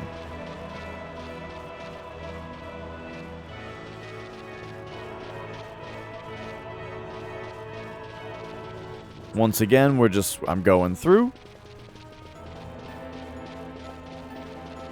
I count 1, 2, 3, 4, 5, 6, 7. Wait, 7. Yeah. 7 waterfalls total.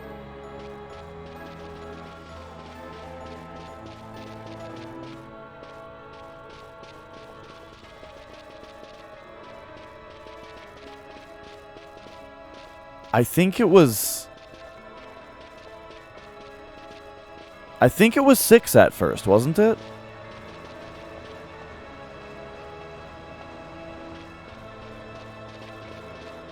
Well, I guess let's set it back.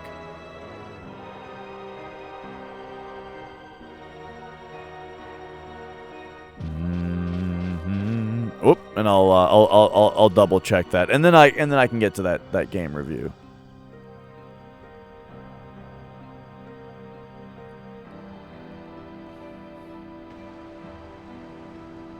But yeah, Bravely Default is a funny one, because, like, man, I wish I liked it more.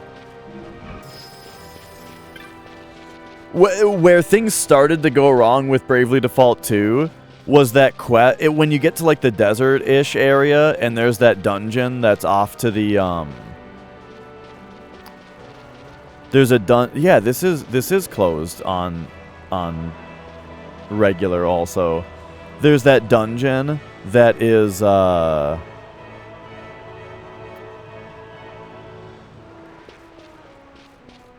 of in the desert area, and there's a guy there that says, like, oh, I forgot my lunch, and so you have to, like, run back to town. And the lady there is just like, oh, he forgot his lunch? What a knucklehead. Here it is. And then you bring it to him, and he says, oh, but I need a drink, too. And so you have to run back to town and find his wife again, and she's like, oh, he forgot his drink? What a knucklehead. Here it is. And then you bring it back to him in the dungeon again, and he's like, oh, I need utensils. And then you go back to his wife in town again, and she's like, oh, he forgot utensils? What an idiot. And gives you the utensils, and then you bring them back to him, and then he's like, thanks, and then the quest is over. And the thing I always compare it to mentally in my head is Yakuza 0, or Yakuza Like a Dragon, which is another turn-based RPG that has a bunch of side quests in it where all you have to really do is run around from place to place and talk to people, except the writing is good. In Yakuza, the writing of the side quest is so good that it doesn't matter what the gameplay is, you know? It doesn't matter that you just have to run around and, like, talk to this person, and then this person, and then this person, and then it's over. Because, like, oh, man, the writing just keeps you hooked and how silly and crazy it is. But with Bravely Default, it's like the quest is boring, and the dialogue is just nothing, you know? It might as well not even talk to you.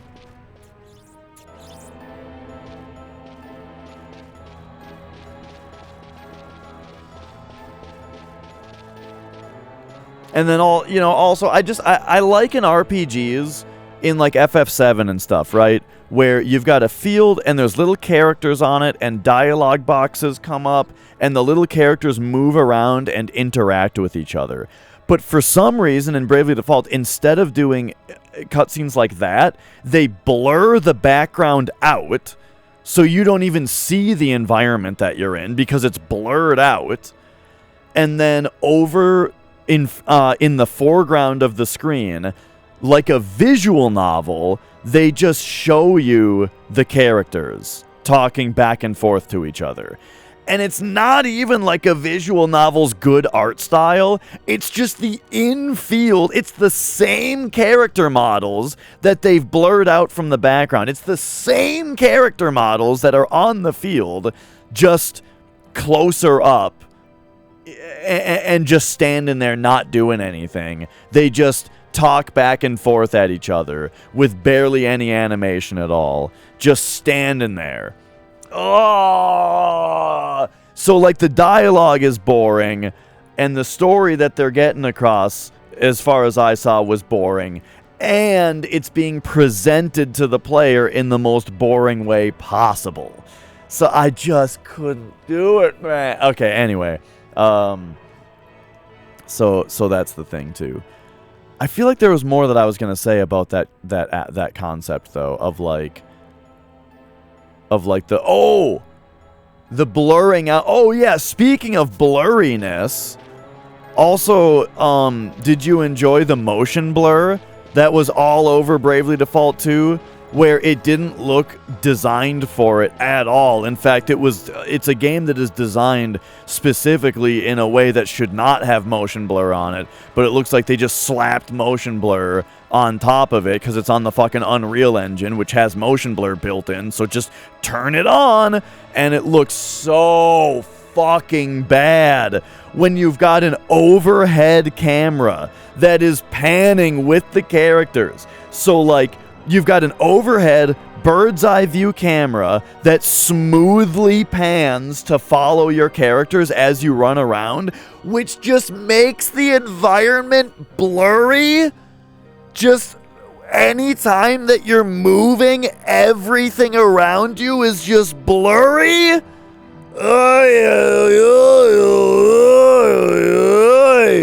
Or like when you get into a battle and the camera slowly pans across all of the characters to show you like, oh, it's battle time, ba-da-da-da-da-da-dun-dun-dun, and the camera is panning past the characters, but they're all blurry because of the motion blur.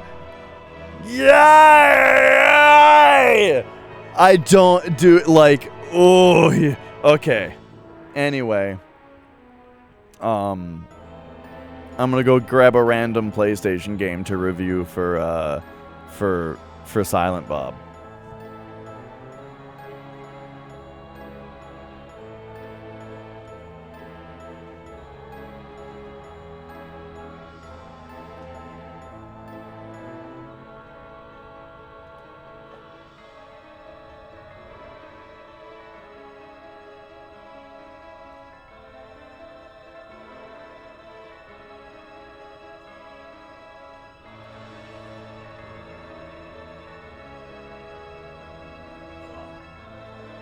Oh no, just the it was just the monthly occurrence of someone asking me my thoughts on Bravely Default, which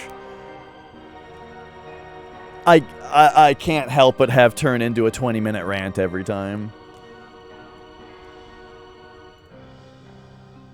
Again though, it's because it's wasted potential. Whoa! I forgot that I wasn't in studio mode anymore. See you later, Eris. Okay. We gotta... Okay, yeah. We want this. And now give me a duplicate of it. But the duplicate is gonna be flipped. Okay, perfect. I have this now.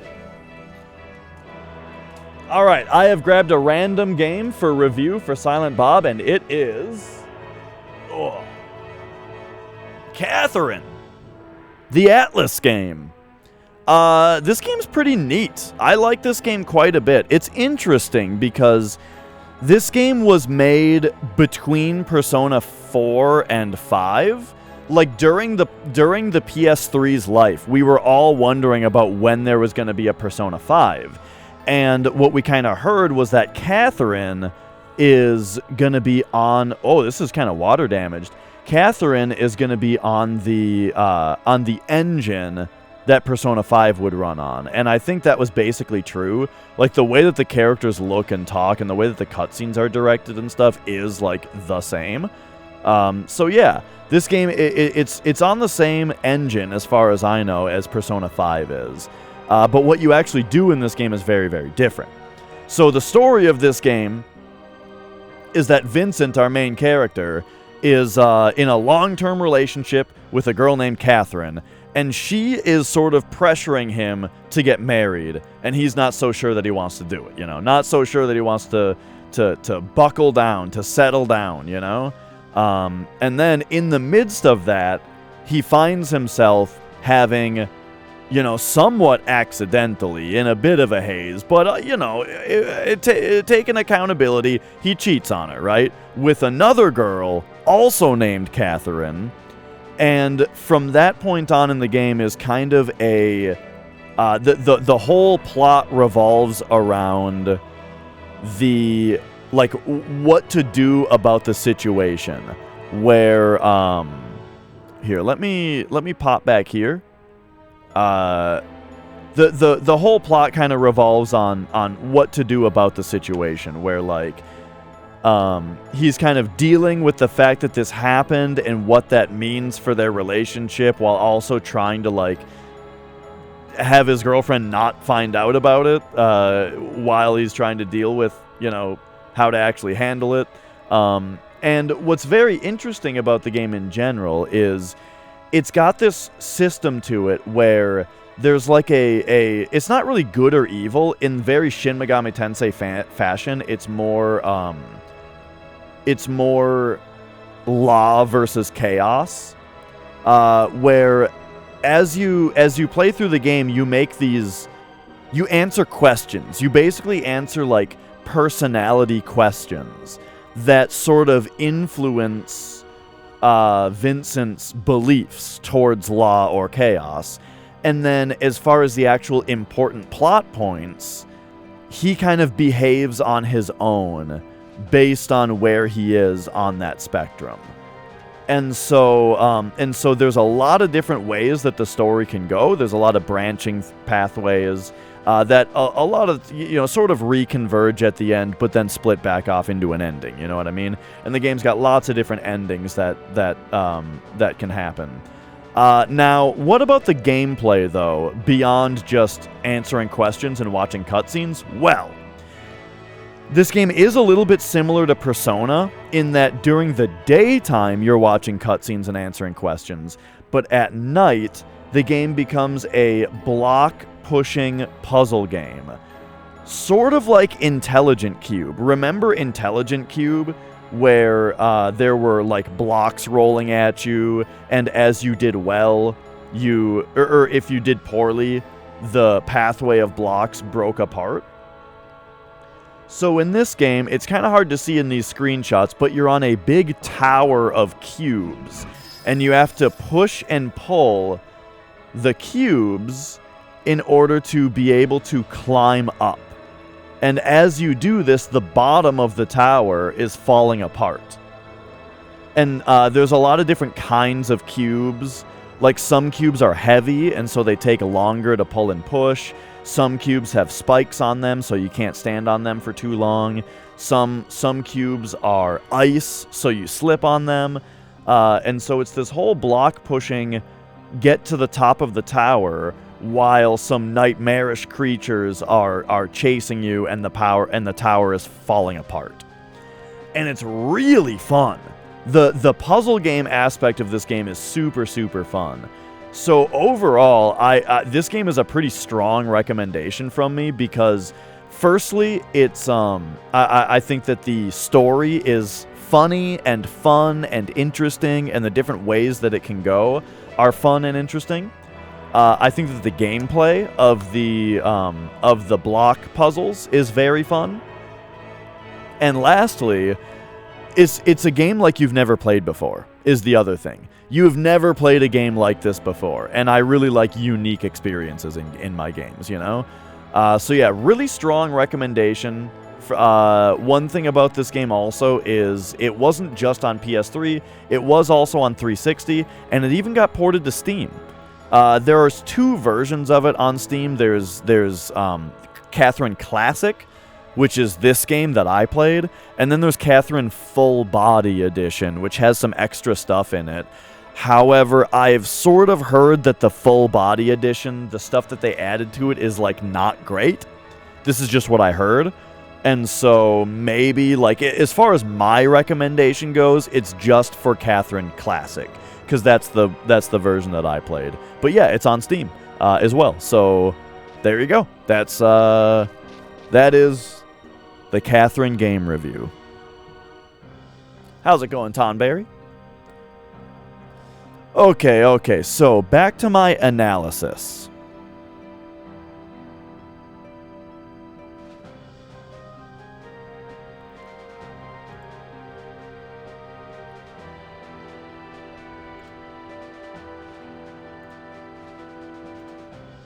Okay, so here we go.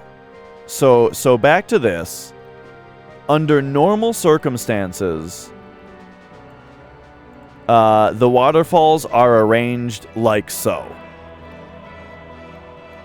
There are 6 waterfalls. We cannot walk through, and we can't walk through all 6 of them without leaving.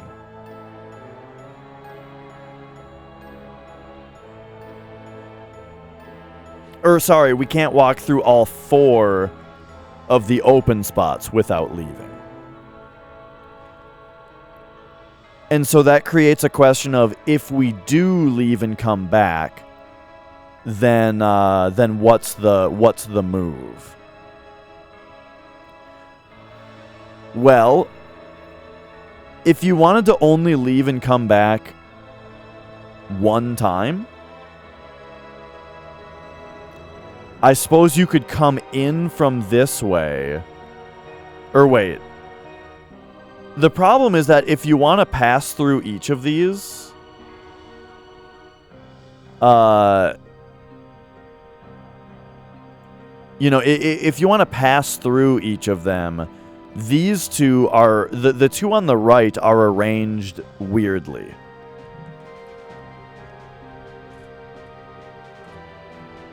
So what I was originally thinking is we need to start from one of these three and go down to walk through both of these and leave. That allows us to mirror over to this one and then go through that one, which allows us to mirror over to this one. And then that second mirror also puts us into this spot where we can then walk through this one, through this one, through this one.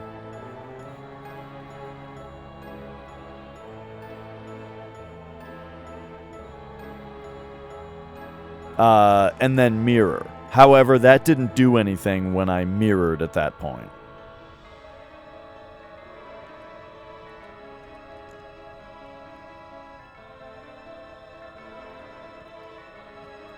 So maybe...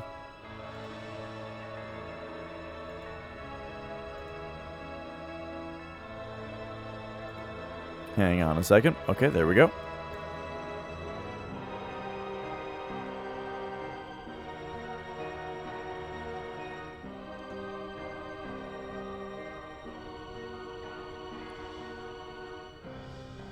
Yeah, it's hard to imagine this in any other way.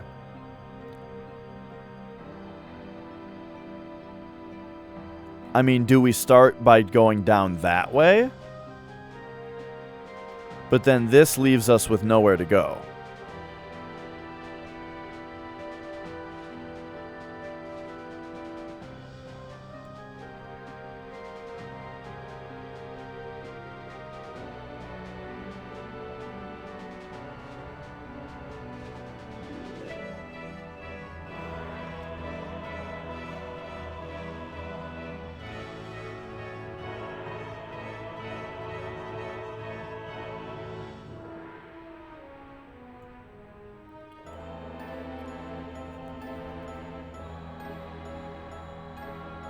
It's interesting that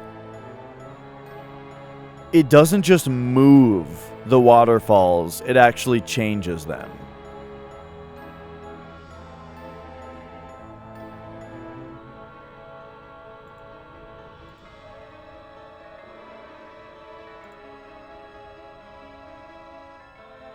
It changes the number of them, I mean.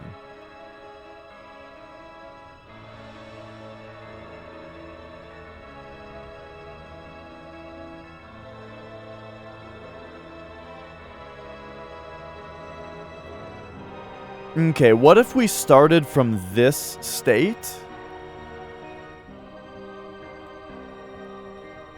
Nah, the problem to me, if the puzzle were that you have to walk in the spots where there are not waterfalls, the problem that says to me is that you get caught in a loop. Because then you exit this one, and your only possible thing to do is to go through this, go through this, go through this, and then exit that way. And that's it. You know, that's all you can do. Is just loop like that.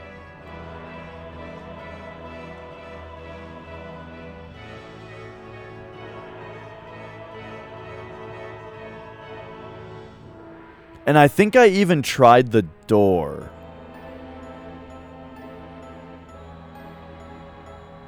After having done that. Also, the thing that discredits the idea of it being like something about walking in those, well, is just the fact that the thing that will not stop confusing me about this puzzle is the fact that all you have to do to change the waterfalls in the first place is leave this, enter this. That's it. There doesn't seem to be any other stipulation. And so that could mean several things. One thing it could mean is that I am way overcomplicating everything. And what you have to do... What the fuck? And what you have to do is extremely simple. It could also mean that it's a little bit more complicated, and part of the puzzle is that you have to do that at the right time so that the waterfalls move at a time where it's convenient to you solving the puzzle. You know what I mean? Yeah, that's why I did try it, Kino. I did already try doing it because I thought exactly that. I think I looped it twice just to see.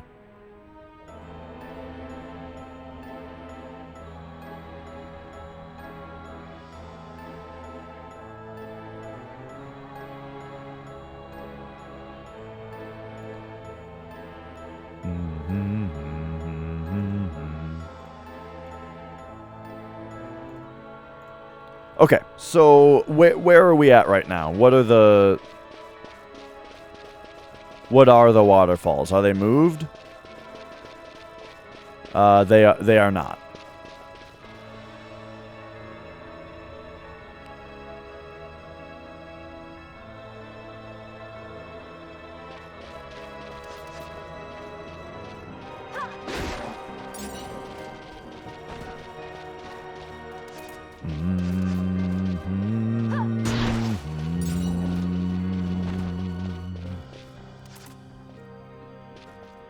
All right, give us a moment here.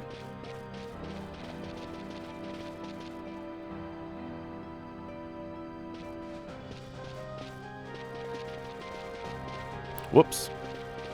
Excuse the awkward movement.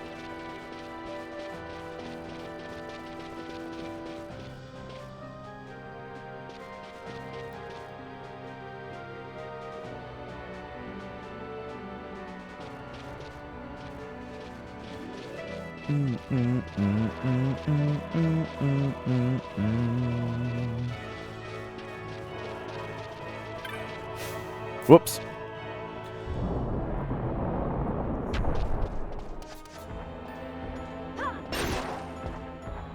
All right. What else do we got here?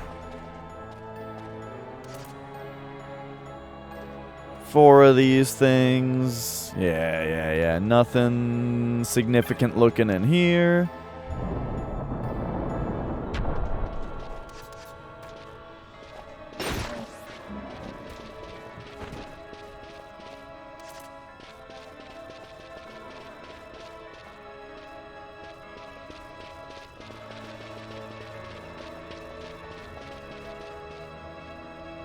I can't think of anywhere where, like...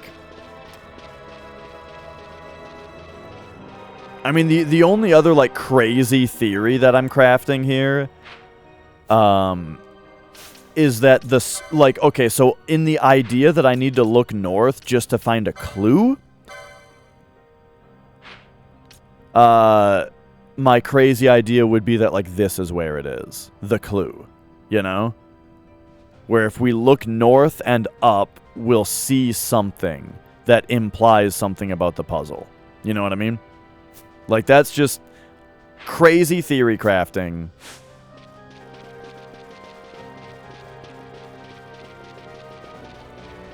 Okay, anyway, so...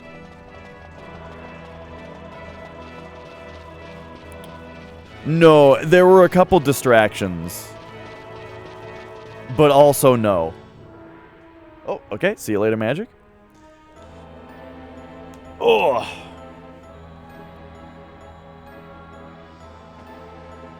Okay. So once again,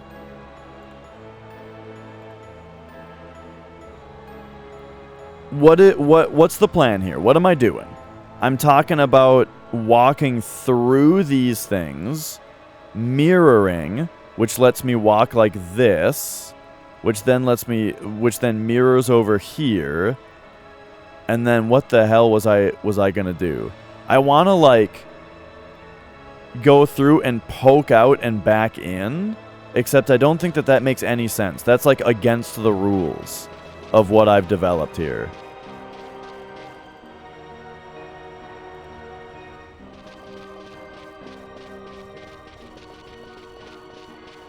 But if we walk through here and through here, that walks through 2.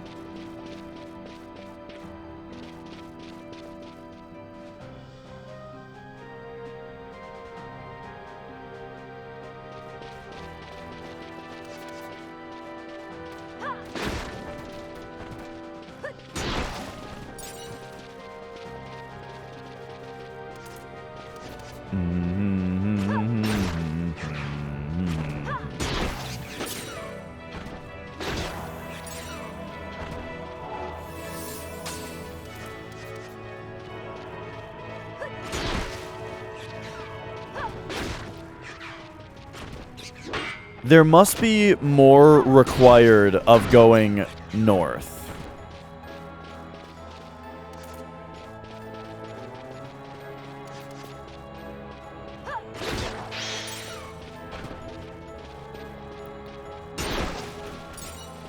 Okay, so we go this way.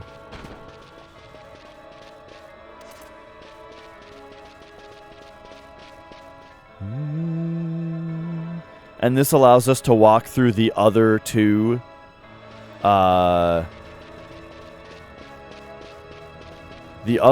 spots that would otherwise have waterfalls in them.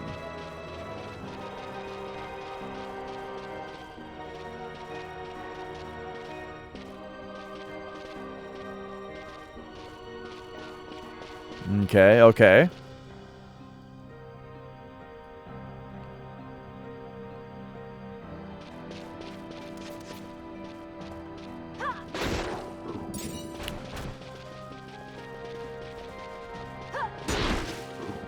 And also, like, for the record, one thing that you often have to, like, ask yourself is, like, what do I expect to see in the solution? Like, what do I expect to be the moment that is like, yes, the puzzle is solved? I expect to enter the room up here and have it for a second time tell me that the waterfall's changed, and that time, the middle one will be open.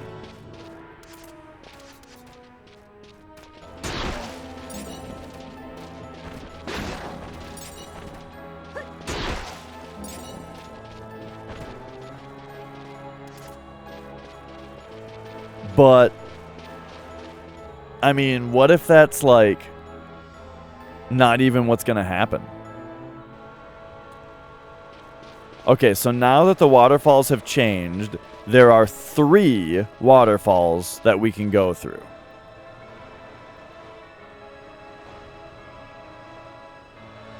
Firstly, there's this one. Oh, I've sold many stacks of maggoty flesh. I am the world's leading supplier of maggoty flesh to the vendors of Evilus.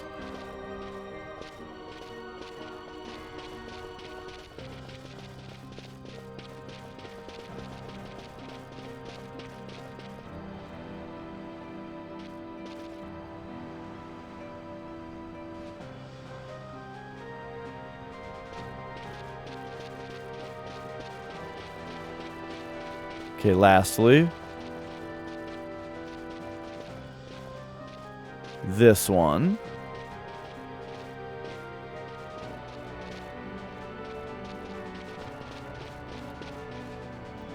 And now here's the issue. is like, okay, I've done it.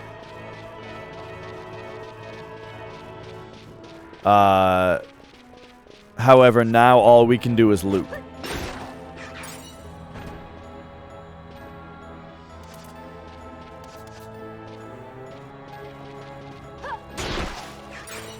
If I...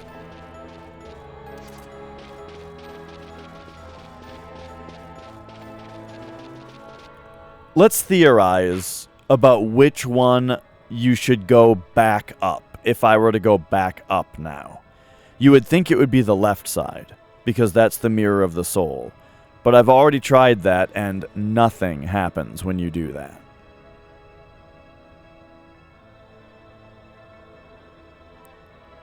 What we could do...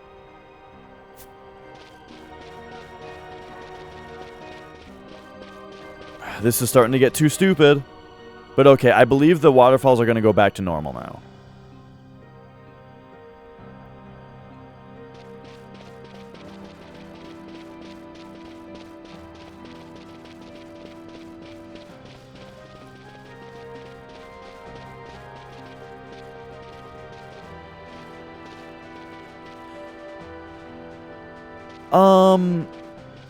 There's like steps here.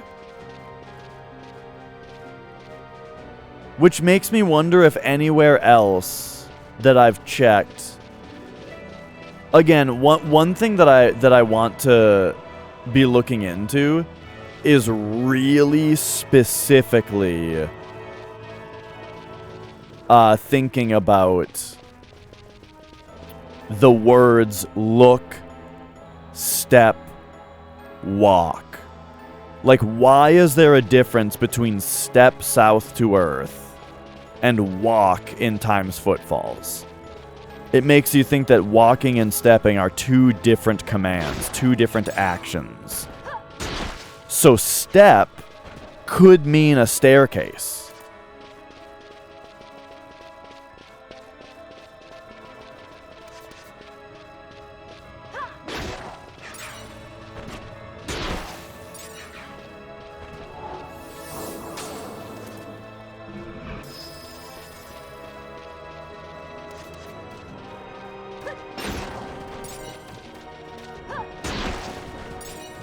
Okay. So now, if we come in here,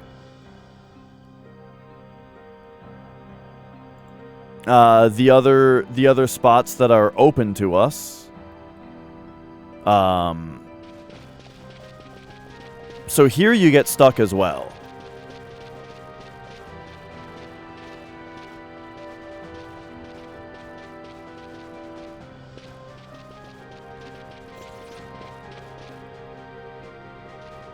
You just get those two.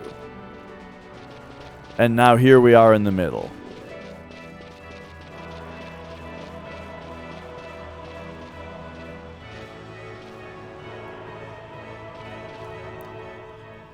Okay, so step south to earth could indeed very much be like a staircase.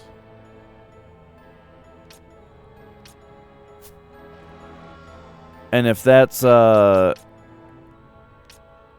don't... Problem with that is I don't know where there's a staircase in this area, really? I mean, there's a lift, but that's a little different. Are there steps up here? No, it's more like a... Whoa! That's right, we do have a cat. Here she is in all of her cuddliness. Terra, why thank you for those 1,000 bits. Oh, alright, she's shoving her paws through my hands. As she does.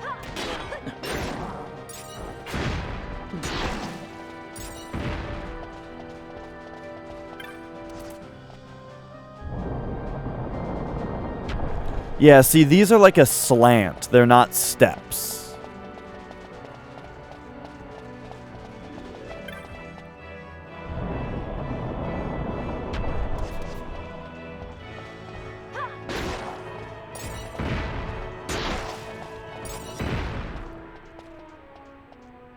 These are steps.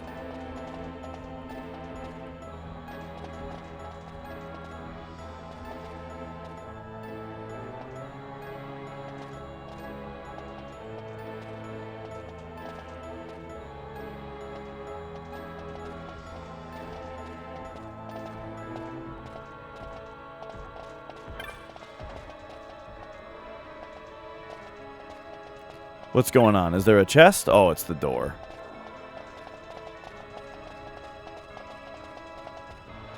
What if one of these had something written on it and there was a whole piece of the puzzle I was missing?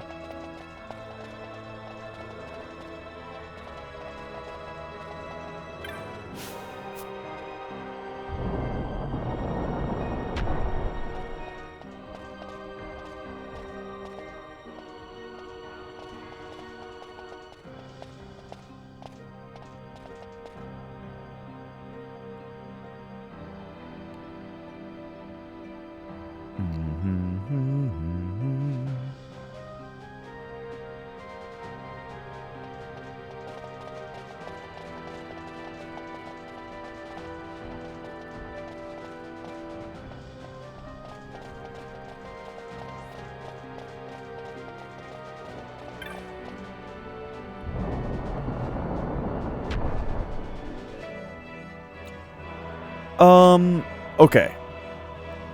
There is another bit of curiosity that I've been meaning to check on.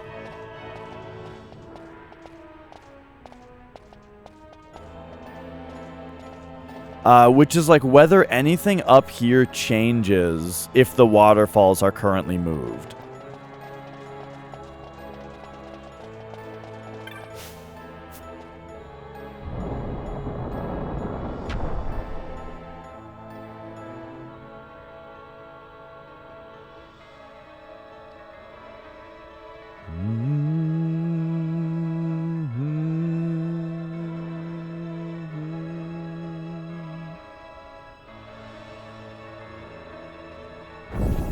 Oh, whoops.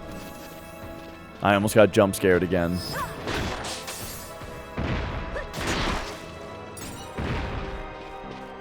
Why is this room called Temptation Eluded? Okay, call me way, way too over-analytical. But I feel like the name Temptation Eluded almost suggests that somebody entering this room means that they are not tempted by the door puzzle. They must not be doing the door puzzle because they came this far.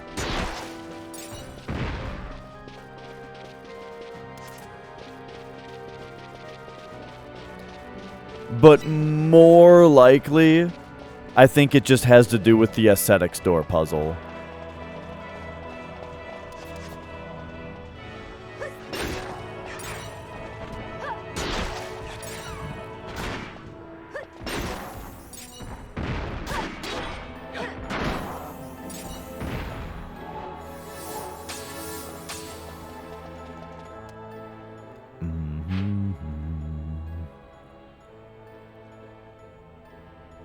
I hope I don't just have to do the aesthetics door first, because maybe that area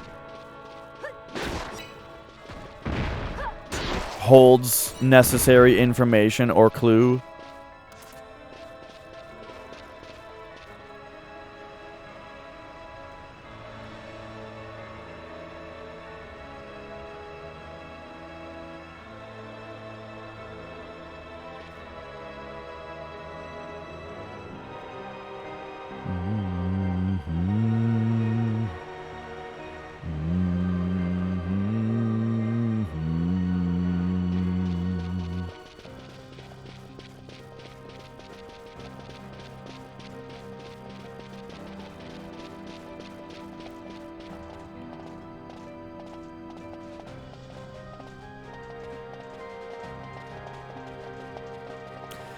Yeah, it's funny. Like this whole time, my entire time with this puzzle, it's like the entire difficulty is just struggling to grasp one solid part of the clue.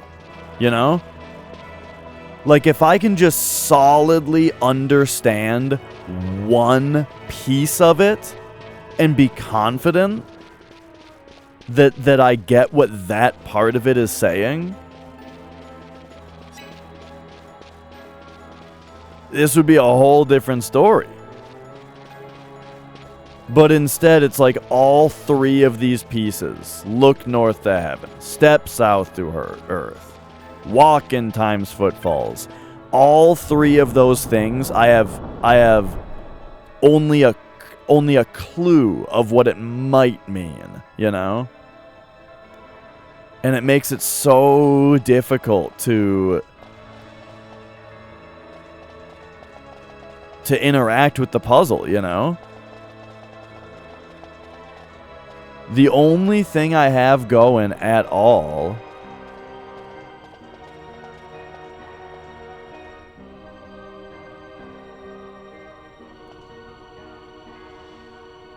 is that I know how to make the waterfalls change one time.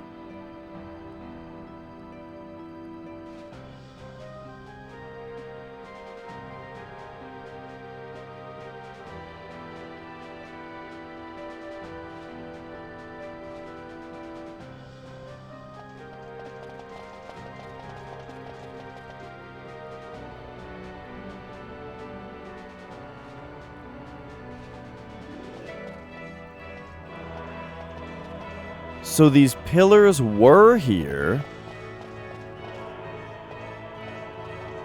There was a thing up there. Perfect Niller, hello, hello. I think I said Niller, because I meant to say Perfect Miller, but you said like Benui, and so I was thinking about what the hell is that N doing there?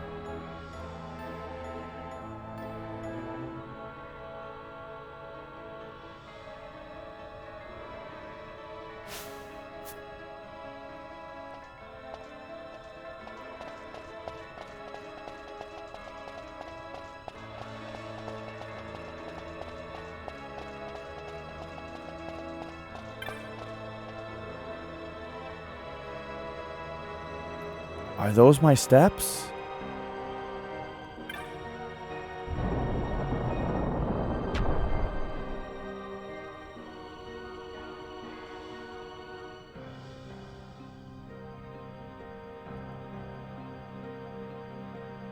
Bum bum bum bum bum.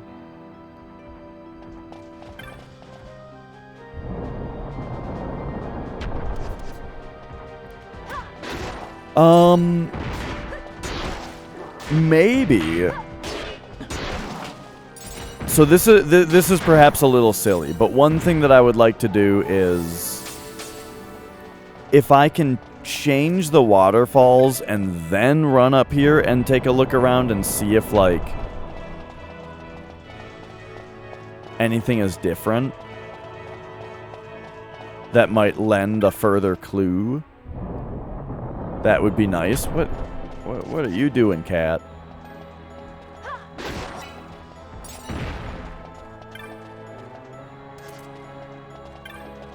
So yeah, let's go for something like that.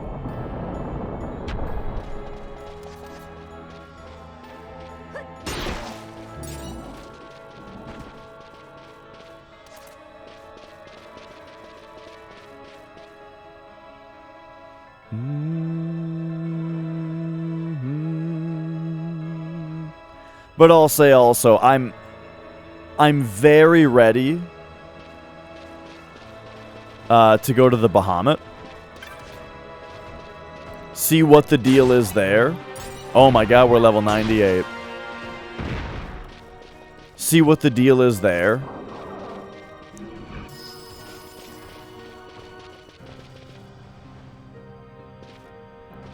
and use that information to like just to like look around while we're there and see if that's actually where we need to get some info.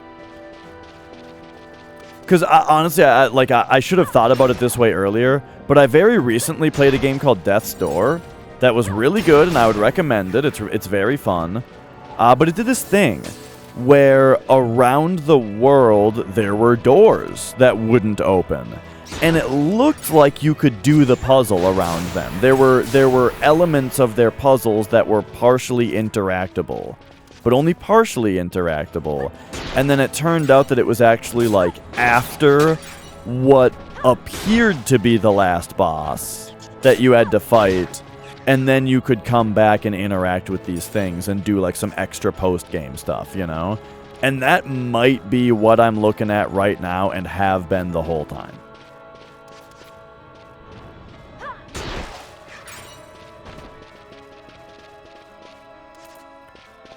Something where I've got all these little bits of information, but I'm not going to get the context for any of it until after I've done another thing in the plot. Which is what I've been thinking the whole time, which is why I didn't just stay here until I solved the puzzle originally. I just kept coming back to it instead. But yeah.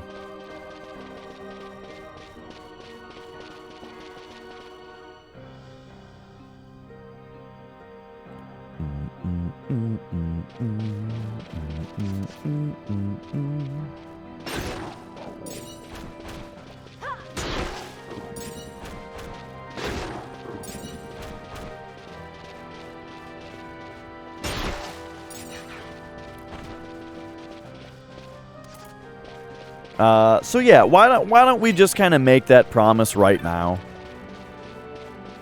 I've got about an hour left before Nicole gets home and I have to go right away.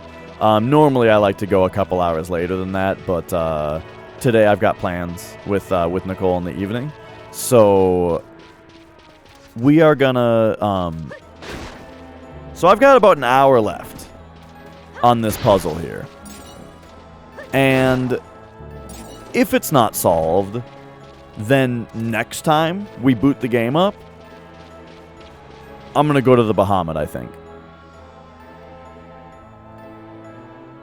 And we'll see if it's even the end of the game that's there.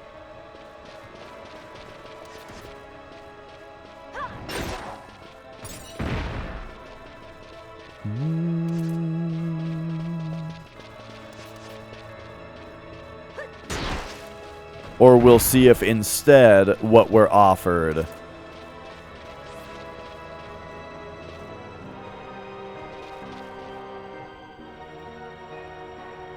is information on what remains.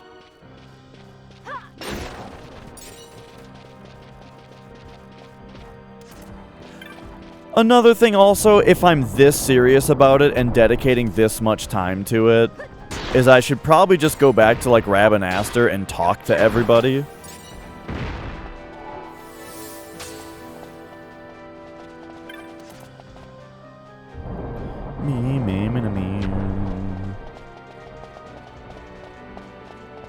Because I imagine somebody somewhere, some NPC somewhere has got to have a clue, right? That's just how video games work.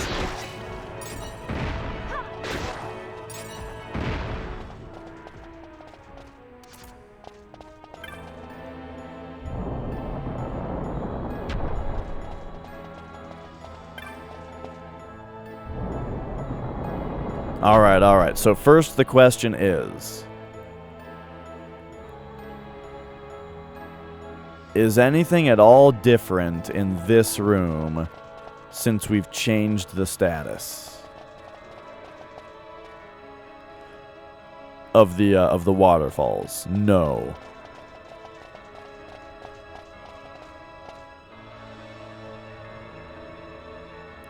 This is just a spot I can go that's north. That's weird. And it has steps. Like I step south afterward. Because it steps, you see? You see, that's why I'm pushing up in there.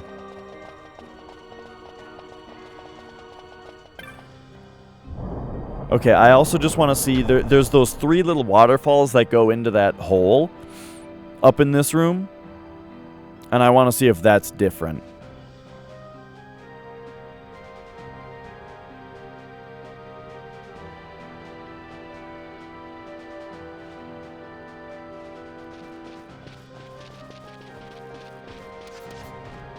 But I feel like sometimes there's not waterfalls in there, and I don't know if it's actually related.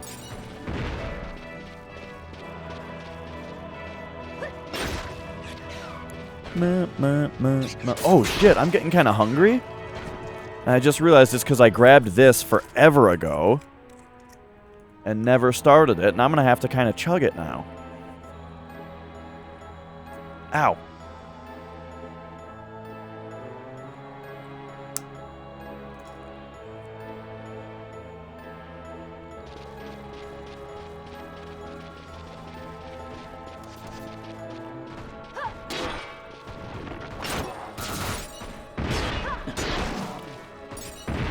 Okay, okay. The fuck was that? Oh, my phone.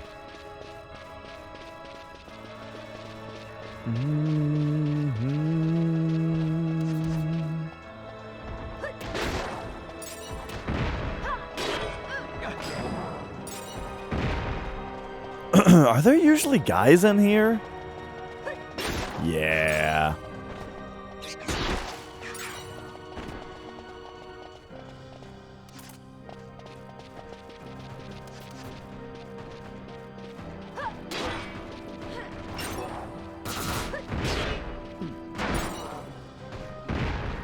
Okay, so there are indeed... What the fuck? Cubus? I think we've seen this guy before.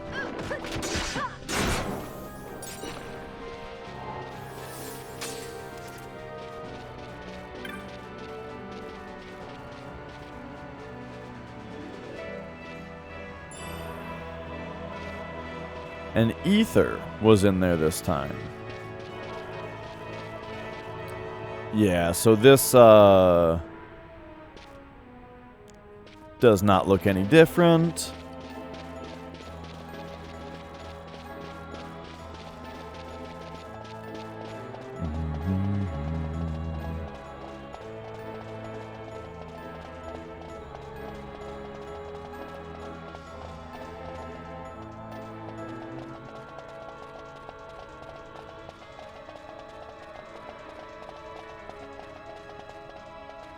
Well, forgive me.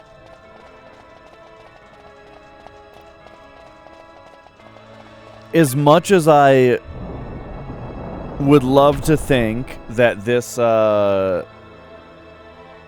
puzzle is 100% contained within the Cave Palace,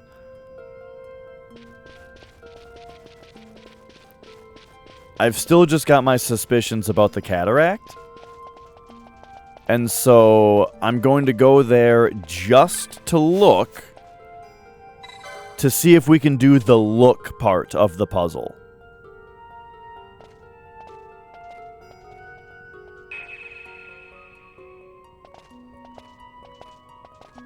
Most specifically, we're looking for somewhere where we can look north and up to perhaps glean some information or something.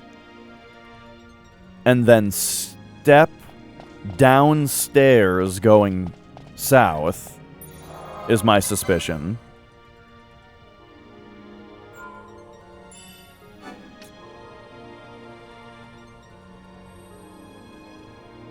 I internally panicked a moment ago because I didn't actually, saving is not what I came here to do. So then when my save file started getting messed with, I was like, oh shit, what have I done?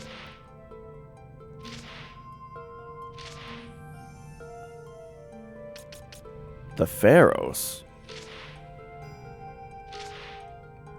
Yeah, whatever.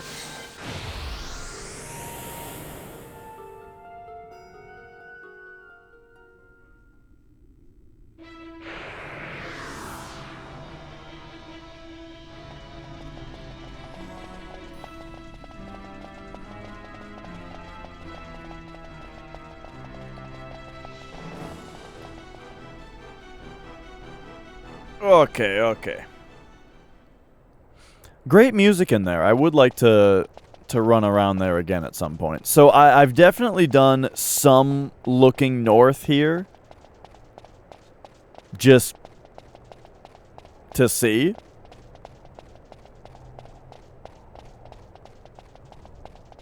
But I've got a newfound conviction here as to, like, how important it might be.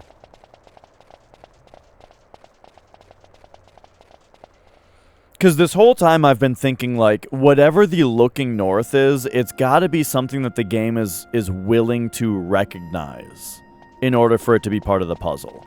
Which is why I thought it was something like open a door, you know? But now I realize that it might actually just be telling me information.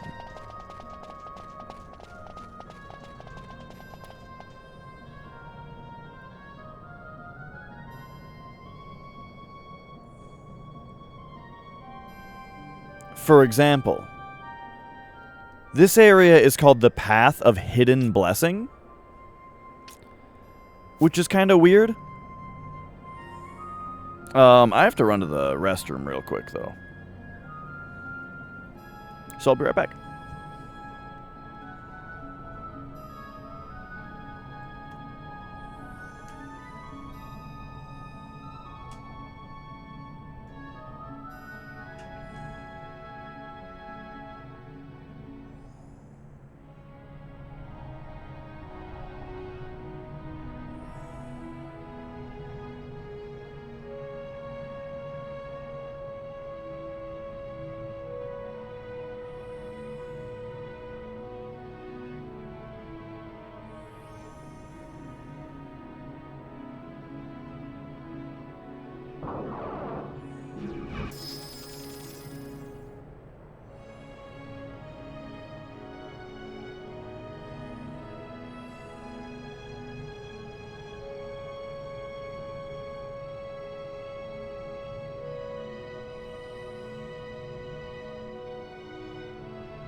Okay, okay.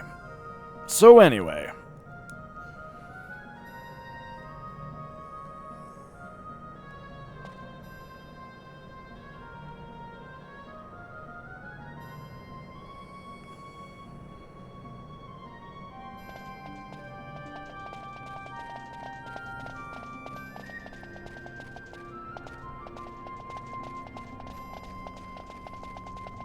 So this is what I'm thinking when I'm thinking, you know, there are steps down here that go relatively southward.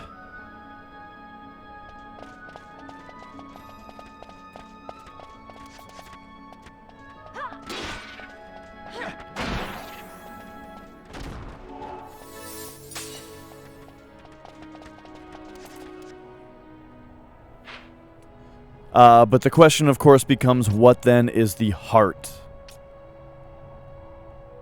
of time?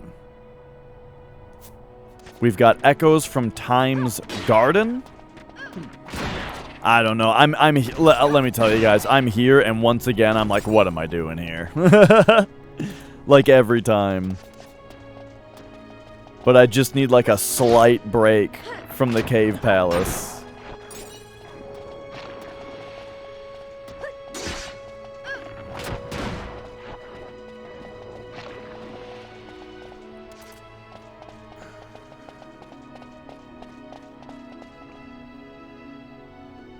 Oh man, my cat just took a rank ass shit.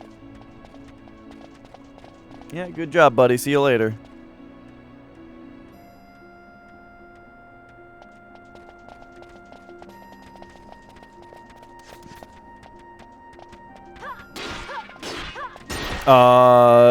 I don't remember there being a dinosaur here. Obelisk?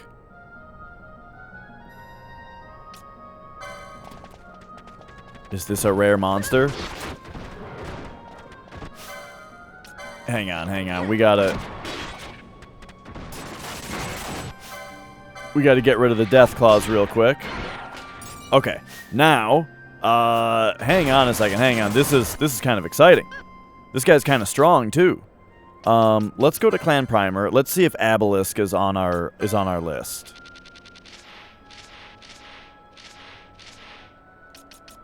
Like, have we already fought this guy?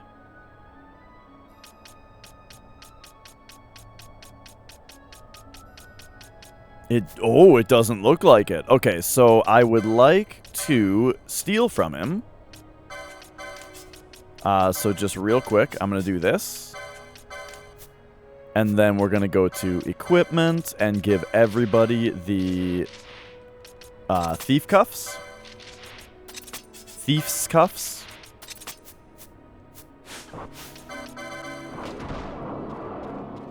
And we're gonna get him.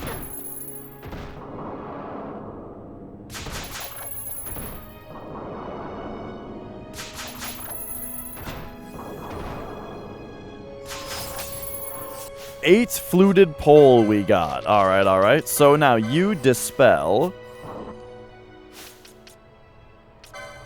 While we then go equip, you get the bowline sash.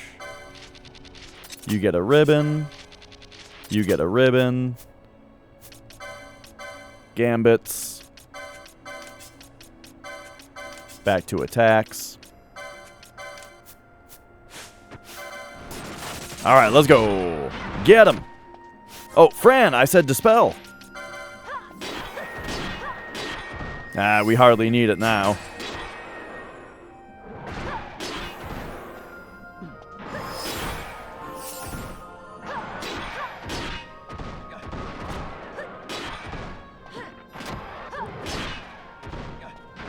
Oh, this is one of those monsters that gets super defensive on their last little bit of HP. Yeah! Okay, we got a new trophy. Oh, okay, so at the very least today,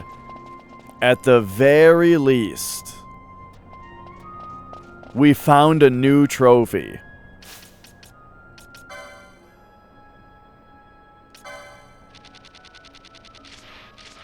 We hunted a new rare monster. We got a new trophy. Beautiful. 2, 4, 6, 8, 10. 2, 4, 6, 8, 20. 2, 4, 6, 8, 30. 2, 4, 6, 8, 42. We've got 42 rare monsters now. And I believe, what is that? The 17th? Either the 17th or 18th trophy? It's all my fault. What's all my fault?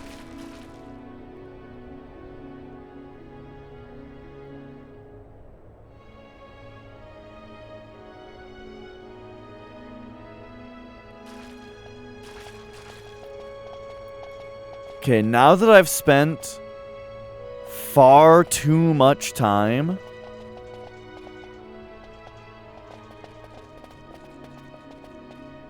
in the Cave Palace, I've spent far too much time in the Cave Palace.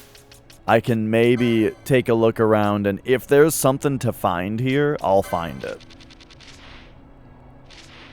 Oh, he gave me something that I've already gotten. 8 fluted pole. Yeah, just a two-handed pole.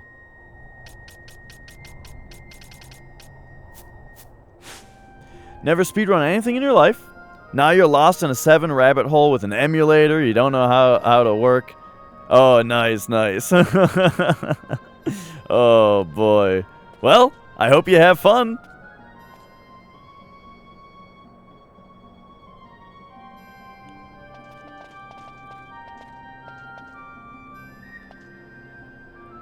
Welcome to the greatest speedrun ever.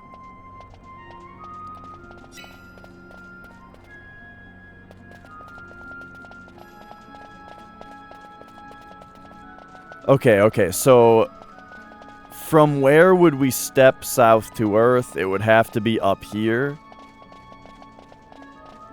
Right, this would have a step south, and then we would go into Time's Footfalls over there. I mean, the steps could be...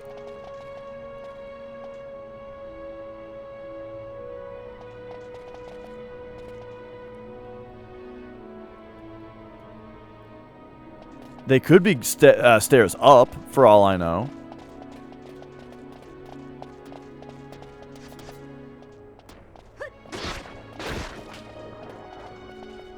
Alright, will this kill me?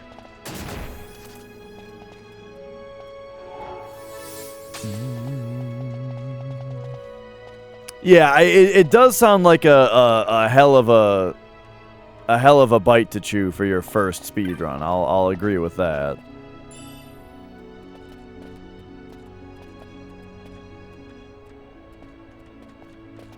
But yeah, the emulator that you should use, so on speedrun.com/ff7, there's a link to a Discord, you know? The Discord is the FF7 speedrunning Discord. And in there is a whole section for emulators. But the short answer is DuckStation is the accepted emulator. Now, that's the accepted emulator for submitting runs, right? For you to perform a run on and then submit later. The best emulator for practice, DuckStation is quite good and getting better, but I also really like BizHawk for practice because it's just very easy to use the RAM Watch tool to be able to, like, mess with RAM values and kind of not only learn about the game by messing with RAM values, but also, like, correct mistakes and stuff, you know? That you don't have time to otherwise correct.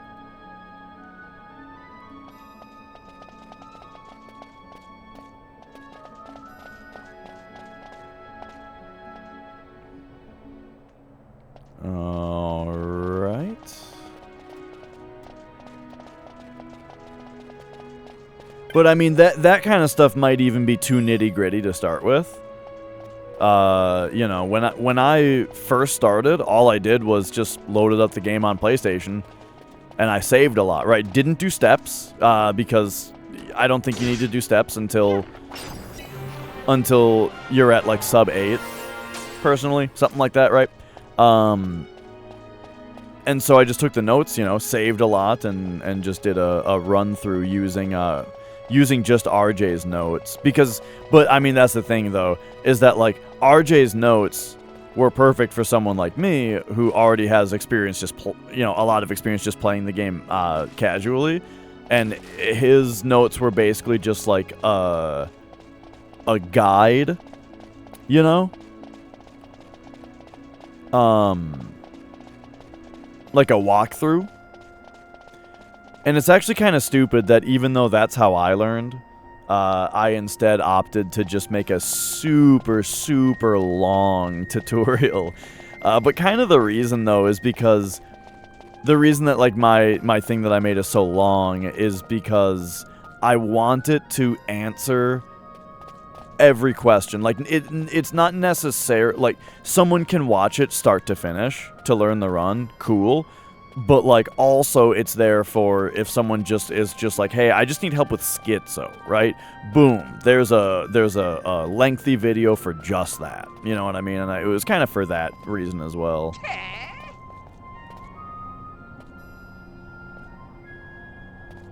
I wanted each individual topic to be thorough.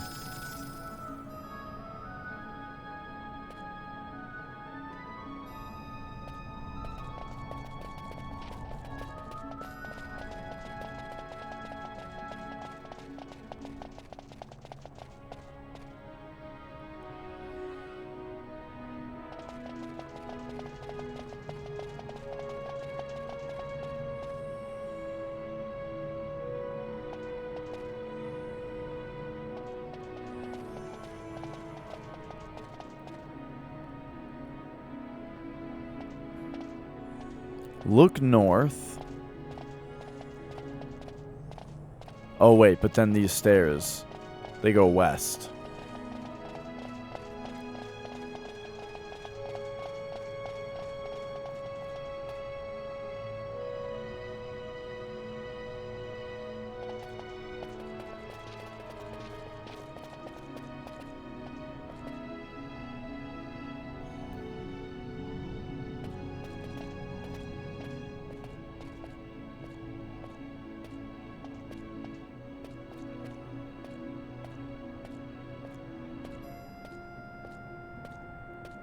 Driving me crazy, this puzzle. But okay, okay. So. Yo, EMC? Nope, I'm still working on it right now, but I'm at the point now where I'm saying I think I'm going to go to the Bahamut. Next time I play this game, I think we're just going to go to the Bahamut. I'm going to do it. And then maybe we'll return to the other stuff just in case we got some extra information. You know what I mean?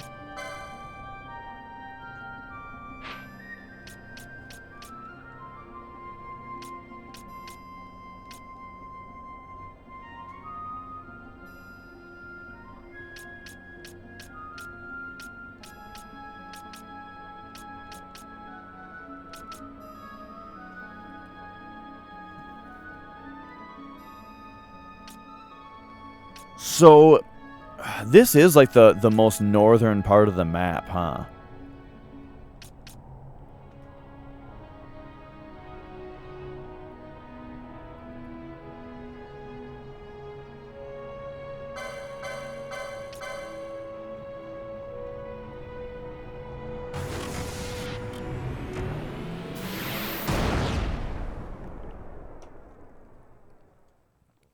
Let's take a look around here. I just want to look here, like at my map, and this place has a orange crystal next to the thing. Also, the Chosen Path. Oh, Vazik! Also, thank you so much for subscribing. Great to have you here. Life's Circle, The Lost Way. For being a pimp. Fields of Eternity. I swear there's a place called Fields of Eternity in Diablo 3.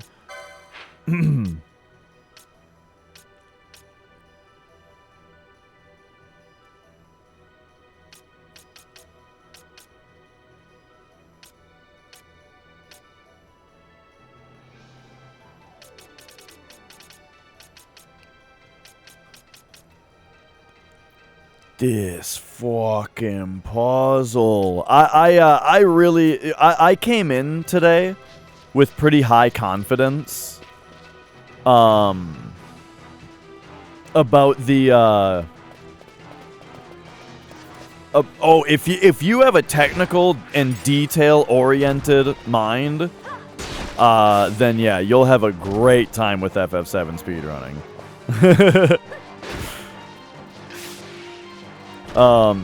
I came in with pretty high confidence today because I thought that this idea of take the word look literally was gonna bust this puzzle wide open. And maybe it still is. Maybe what I need to be looking for is somewhere where I can look north. And again, all I can imagine is that I glean some kind of information from doing that. Or maybe I should go back to my original thinking of there's some action that I need to take, such as opening a door, that verifies to the game, like, this is the action that is looking forward. But anyway, after that, steps, stairs. What else could it mean, though?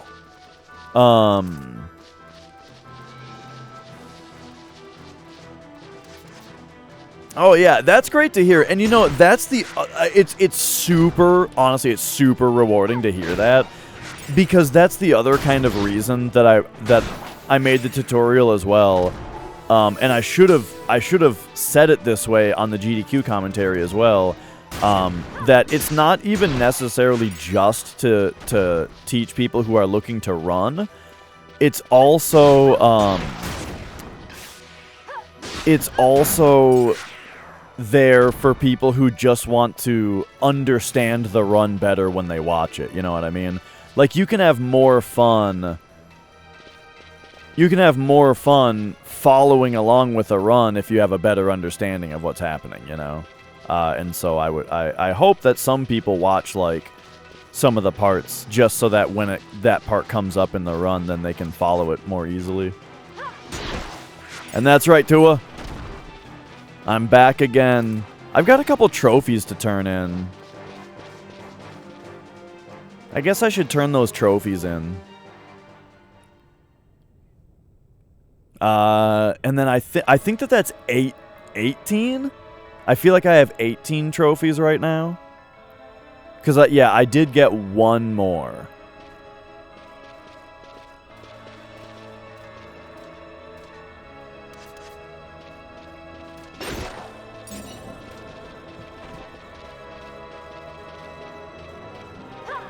Man, what the hell would I even be looking for if I were...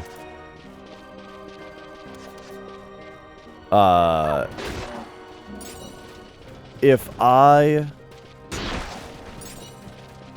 am specifically looking for some kind of clue, what do I expect the clue to be? A number sequence? A map?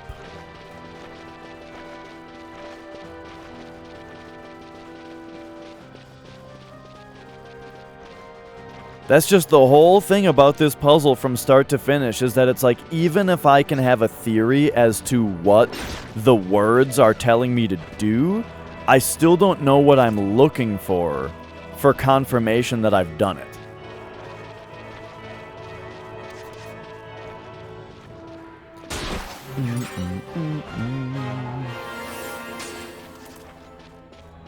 Oh no, that sounds great, Vazik. I mean, basically what you're saying is you are exactly the target audience I had in mind when I decided to make the tutorial.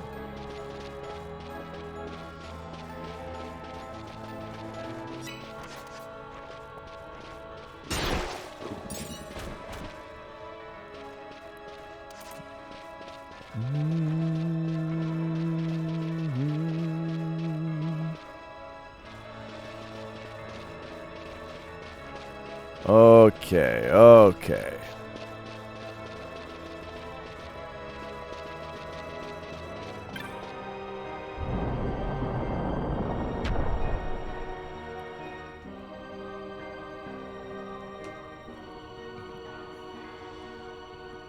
I've got a question. For those of you who don't have Twitch Turbo, when you come into the stream, how many ads do you have to watch?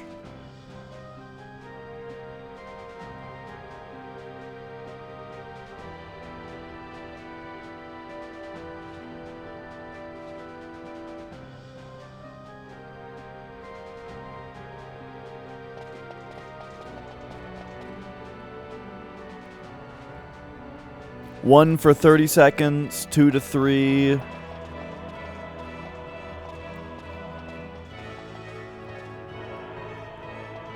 I hate the idea of, like, oh, well, you're subscribed, though, Tua. So you shouldn't have to, right?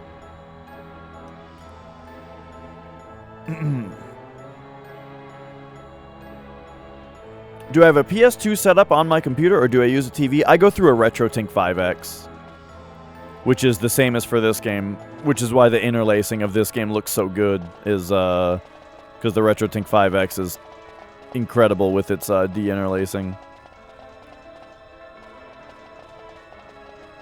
Oh, in general, I see.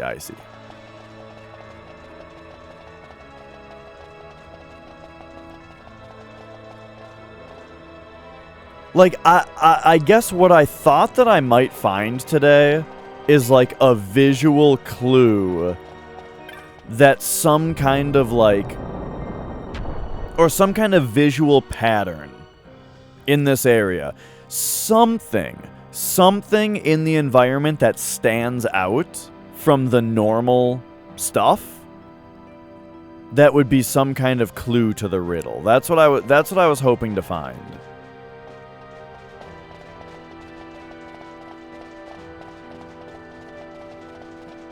But I'm not seeing anything here that's beyond basic decoration. Like, this environment is very detailed, don't get me wrong. It's very detailed. But none of the detail looks like it has any very specific meaning.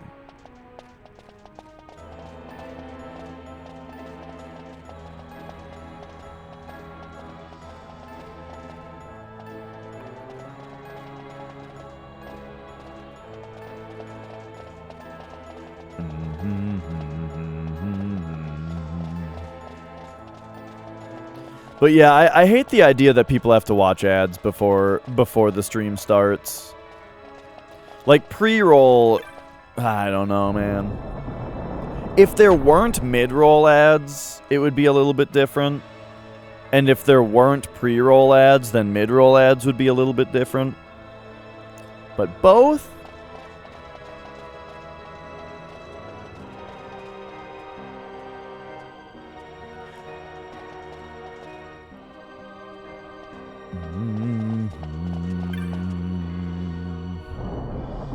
Oh yeah, Kit Kat.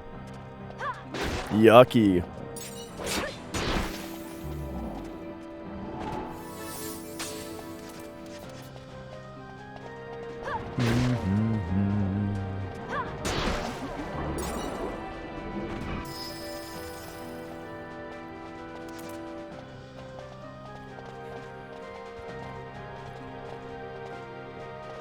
And then, of course, I can run ads. Okay, let me ask you something else. All right, I've got another question. If you are watching a stream, actually, I need to know for my stream specifically. If anybody here watches my stream regularly and you get ads, about how often are the ads rolling? Because first of all, I want you guys to know I have no idea, because I never initiate ads myself. I've never taken the ad incentive program that they offer, and I've never rolled ads myself specifically, I don't think. Or at least not that I remember. And I definitely haven't in the last, like, 2 years. So, as far as how many ads play and when, I have no idea.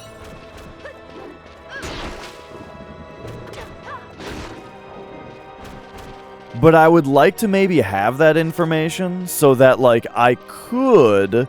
Like, if you guys have to see ads that often anyway, then maybe I could just roll them at more convenient times. And then that might also disable pre-roll ads for people, you know? Roughly about 1 an hour.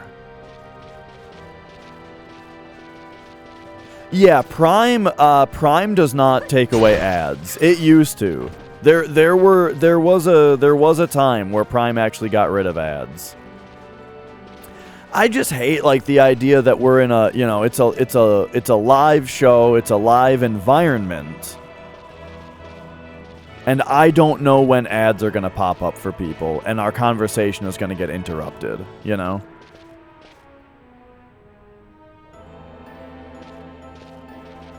You don't see mid-roll ads, Bizzleberry? Once you're here, and you watch a couple ads at the start, and then you don't see more?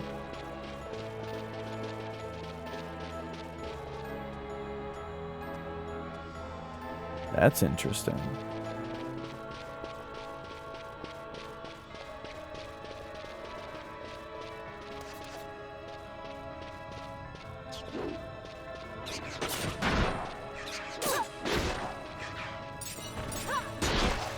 Yeah, you know what's funny is I've had Amazon Prime for a super long time.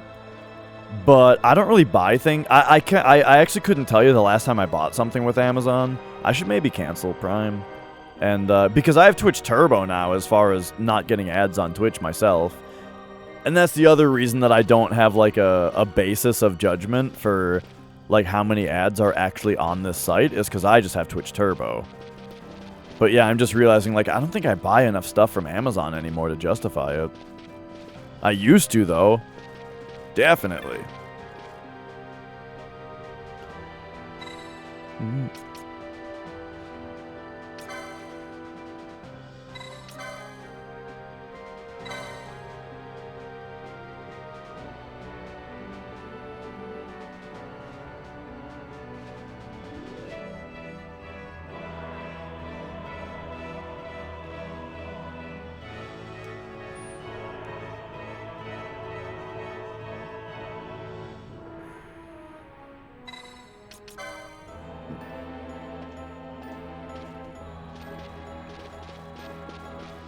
Oh yeah, Prime has like a family thing. That could be good also. Imagine if phone calls had ads.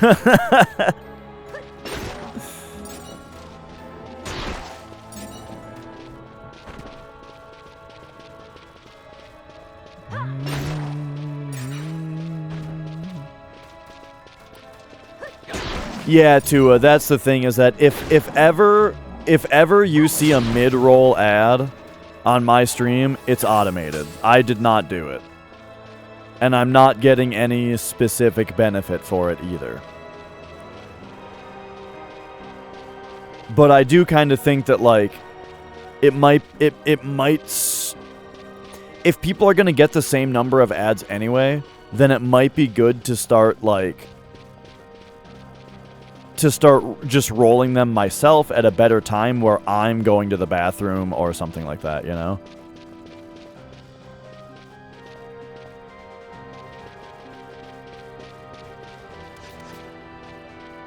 But like my intention isn't even, you know, my intention isn't ad revenue. My intention is so that you guys don't get a better part of the show interrupted, you know? Like, that's what I'm trying to prevent.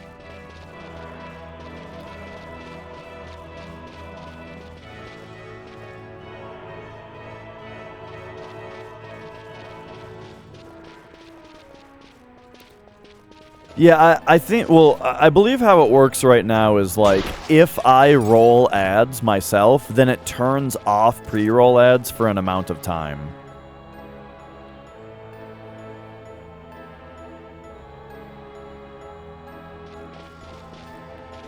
You know what, though? I'm not, I do have a price, of course, though. I almost took the ad incentive deal in December. Because as a full-time streamer, I need to pay the bills. And the offer that they gave me in December was, like, pretty fucking good. And I almost took it, but I just didn't. I couldn't bring myself to start rolling ads. But I wasn't thinking about the fact that people might just get them anyway, you know?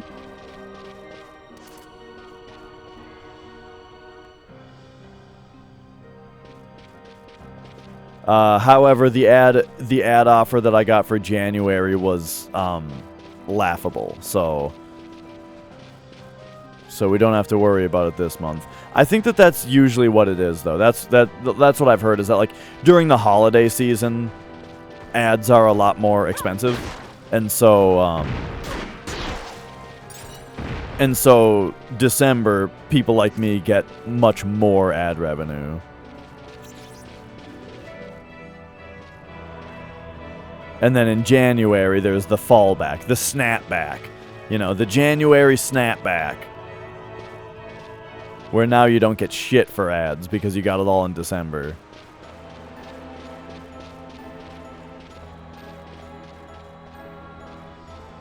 Speaking of ads, I think I will also be doing a sponsored stream very soon. It should be fun.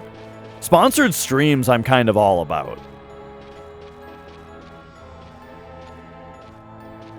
I like the idea of doing a stream, doing a show that's me and I'm running the show, and it just happens to be a sponsored stream. You know, the game that we're playing, they're paying me to play it. Okay, right? That I'm totally, I'm on board with. I think that's fun, you know?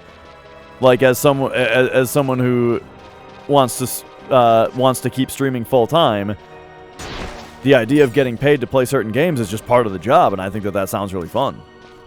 So anyway, it's not Raid Shadow Legends.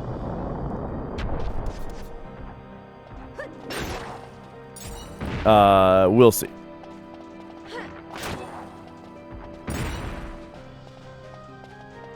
But I've warned you guys. That when Raid Shadow Legends comes knocking on my door, if the price is right, I'm not too proud. I'm not too proud to do it. If the price is right, hell yeah.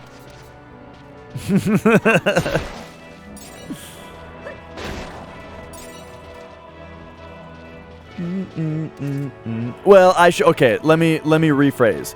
If the price and the contract is right.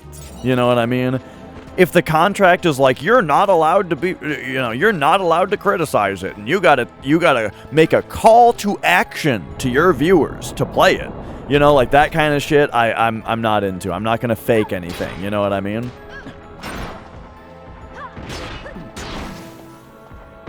So all of the sponsorships that I've taken so far, I've been careful to read the contracts and avoid that kind of wording, you know, that like actually controls what I'm allowed to say.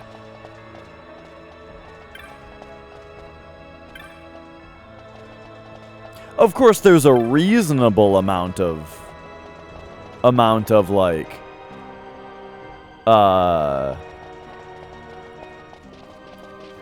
there's like a reasonable amount where sometimes when you do a sponsored stream, part of the contract is that like you also are giving them the right to use a portion of your sponsored stream in promotional material, you know?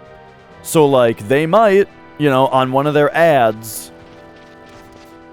use a portion of your sponsored stream, right? And so then also in line with that, you know, part of it is like, hey, try not to swear a lot, you know what I mean? In your contract for it, right? And that makes sense because they want to be able to use your footage.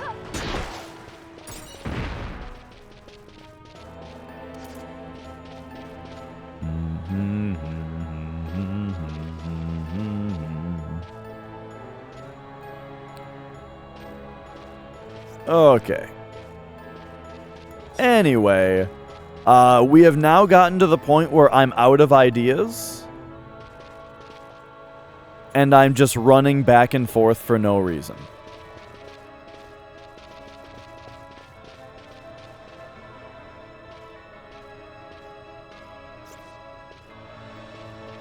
I'm running back and forth for no reason. So,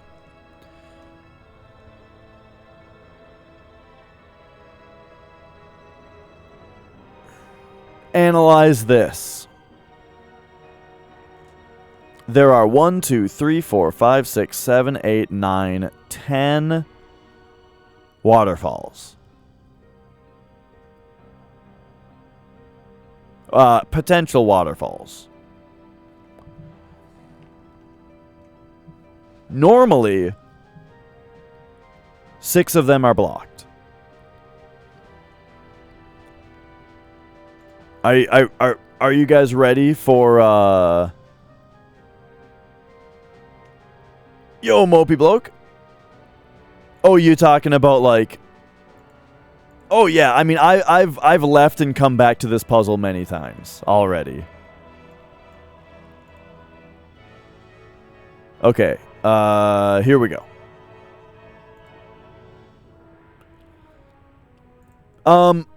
So I believe I'm not even sure about this. But I believe that by the way, I'm also not looking for suggestions. But I will tell you so that we can, you know, think about it together, right? But after all this time, I really would like to avoid, yeah. So, I believe the end goal is to get into this area over here. You know, this area that we could just probably just like hop 3 feet over this gap. But anyway, we need to get over there.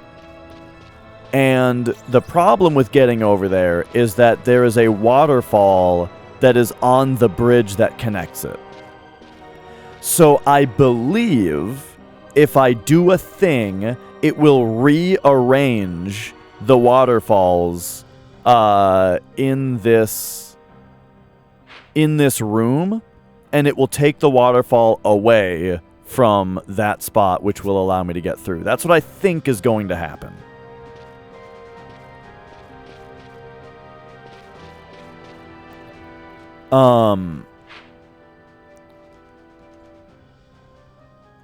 And so now, here's kind of what I've been talking about, is that there are 10 spots that may have waterfalls, and normally these are the 6 spots with the black X's. These are the 6 spots where the waterfalls are. And just to catch completely up, here's the puzzle. Or here's what I found out. This, for the last 60 hours, this is the only thing that I know for sure. The last 100 hours about this puzzle, this is the only thing I know for sure.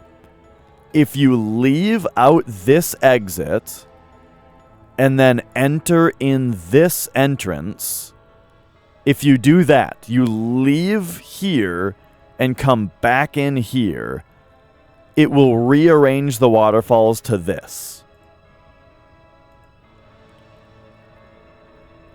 And that's it.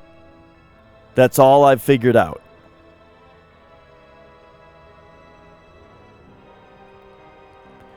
Now, the most significant thing about this rearrangement is that it allows you to get through the center right here. Normally, on this one, you can't get through the center, which means the left half is cut off from the right half.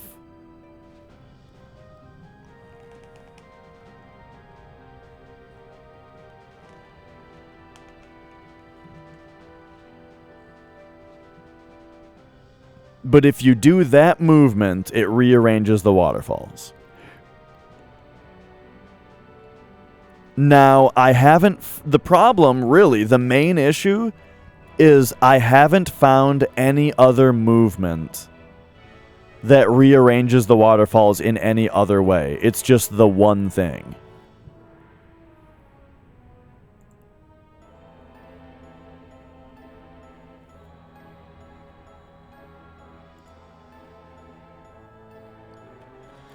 So I'm trying to figure out, like, what's the logic here? You know? First, there's 6 waterfalls. They allow you into these spots. By the way, this is inaccessible from the bottom. They allow you into those spots.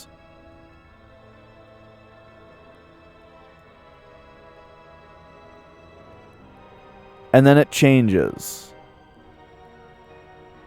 It's like this one moves there, and then this one just gets blocked off. And that's like what the change is, you know? Or you could say that, like, this one splits off into this and this, you know? Maybe there's something you could do that would get then this one to split off into this and this. Right? Like, if that's the idea. And if that were the case, that means that you would have to come in from the top. You know what I'm saying?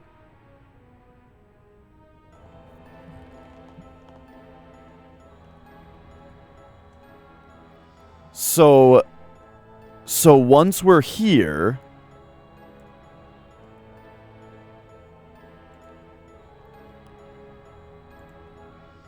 and then we get this one to cut this off and cut this off.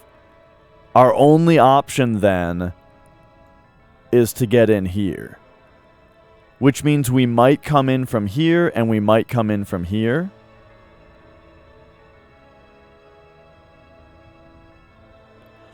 Here's the issue with this. And I've said this a million times today, but here's the issue with this. Is that, yeah, all 5 of the spots from north are traversable. So here's my issue, is if I were to start investigating this, it's just more brute forcing, because I have not found the definitive clue yet.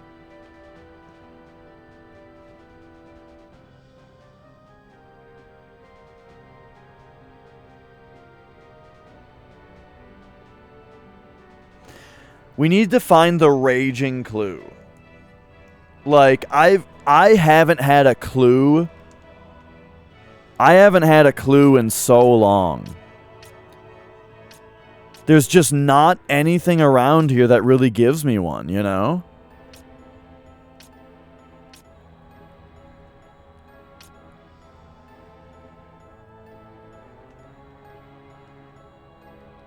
Oh, the Great Outroom is the Ascetics door. We'll do that some other time.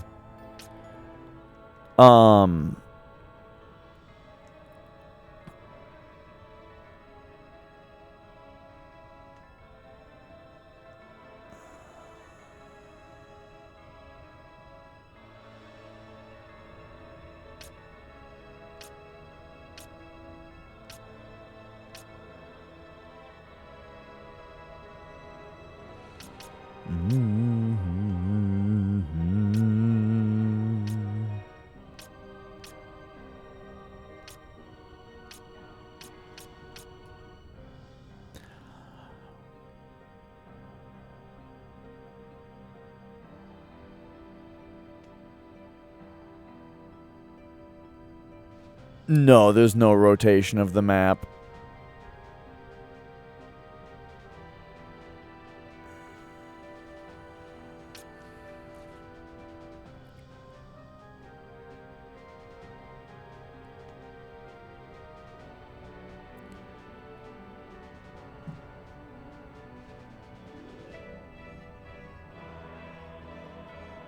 Okay.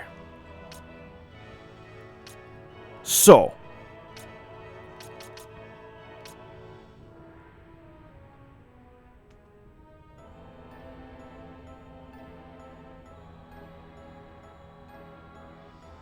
I'm analyzing the shape of this room here real quick.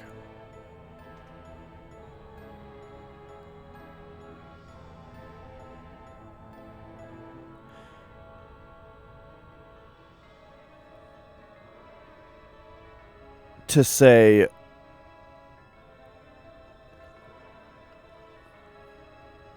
the heart of time. Okay, hang on. I can't go too nuts here. This isn't a Kojima game. But like, what if it was?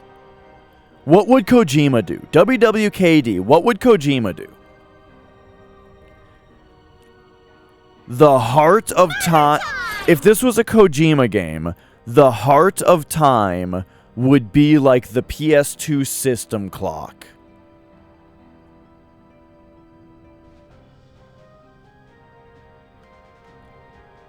And we'd have to set it to a time that's hinted at here.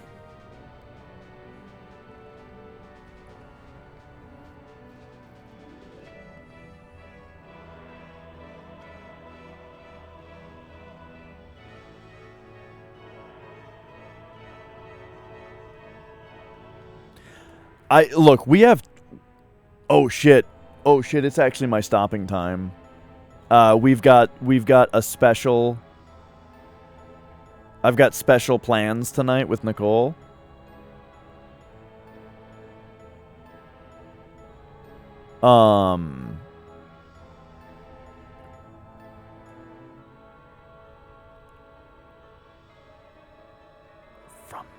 From the heart, look north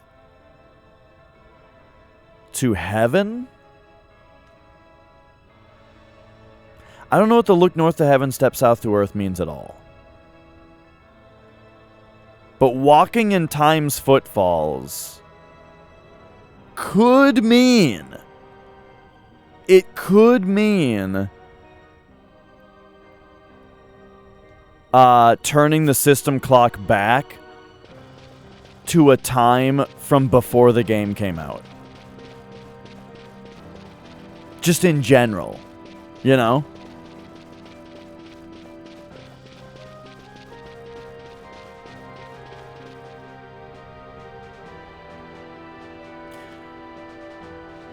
Here's what I think I'm gonna do. Tomorrow...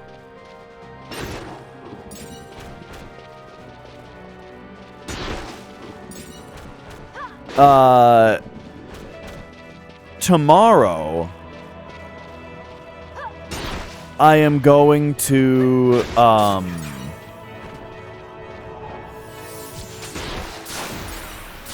I think I'm going to play this tomorrow. And maybe some Tomb Raider 2 as well. It depends. But I kind of think maybe tomorrow is going to be like the make or break day for this puzzle. Tomorrow is going to be waterfall day. We're going to either solve this puzzle, or if I can't figure it out, I'm going to go to the Bahamut. I'm going to do the Bahamut. Yo, Eric. And maybe, you know, we'll see. We'll see if the Bahamut perhaps opens up more information for us in order to...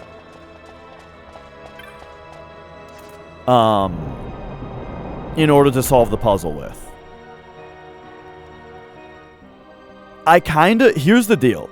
This is not a Kojima game.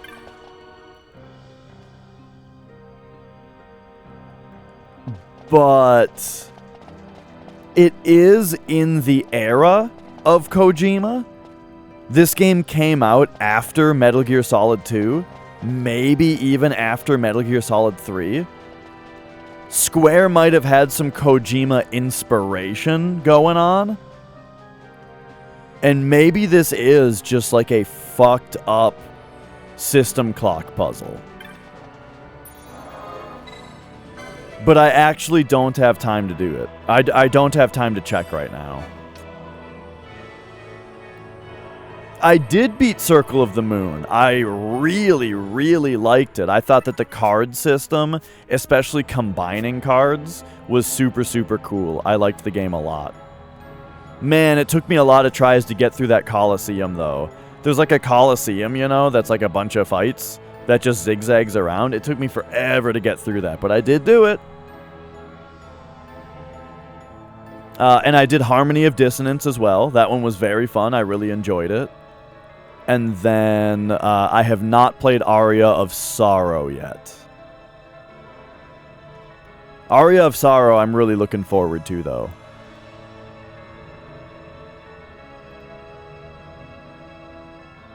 Okay. How do you guys feel about this plan? Tomorrow... Oh, yeah, I do like that they let you retreat if you don't get all the way through. Okay, I have to end the stream just a little bit early today. Because again, Nicole and I have to go do something, and the place that we have to go to is going to close soon, so like we have to go. So she's going to be mad if I'm not already ready, you know, when she walks in the door. And also, I mean, not only will she be mad, she'll be mad with good reason, because that's what I should do. Okay. So... tomorrow is going to be big waterfall day. I'm either going to solve the puzzle or I'm not going to. At least not yet. And we're going to do the Bahamut. That's the plan. I hope you guys like that idea. I'm going to try some system clock shenanigans and we'll see what happens. But I doubt that that'll be the right thing. But like maybe it will be, who knows. But all right. Thank you so much for watching, everybody. It's been fun. And yeah, I mean, clear in my mind for more waterfall shenanigans. We've done that many, many times already, but maybe this will be the time, you know? This will be the time where it matters.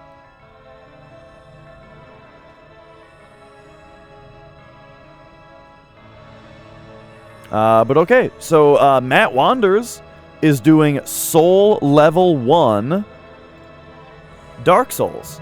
Dark Souls Soul Level 1. So I'm going to send you guys over there. Have yourselves a great night. Enjoy the show. Say hi to Matt for me. And I will see you tomorrow. Bye-bye.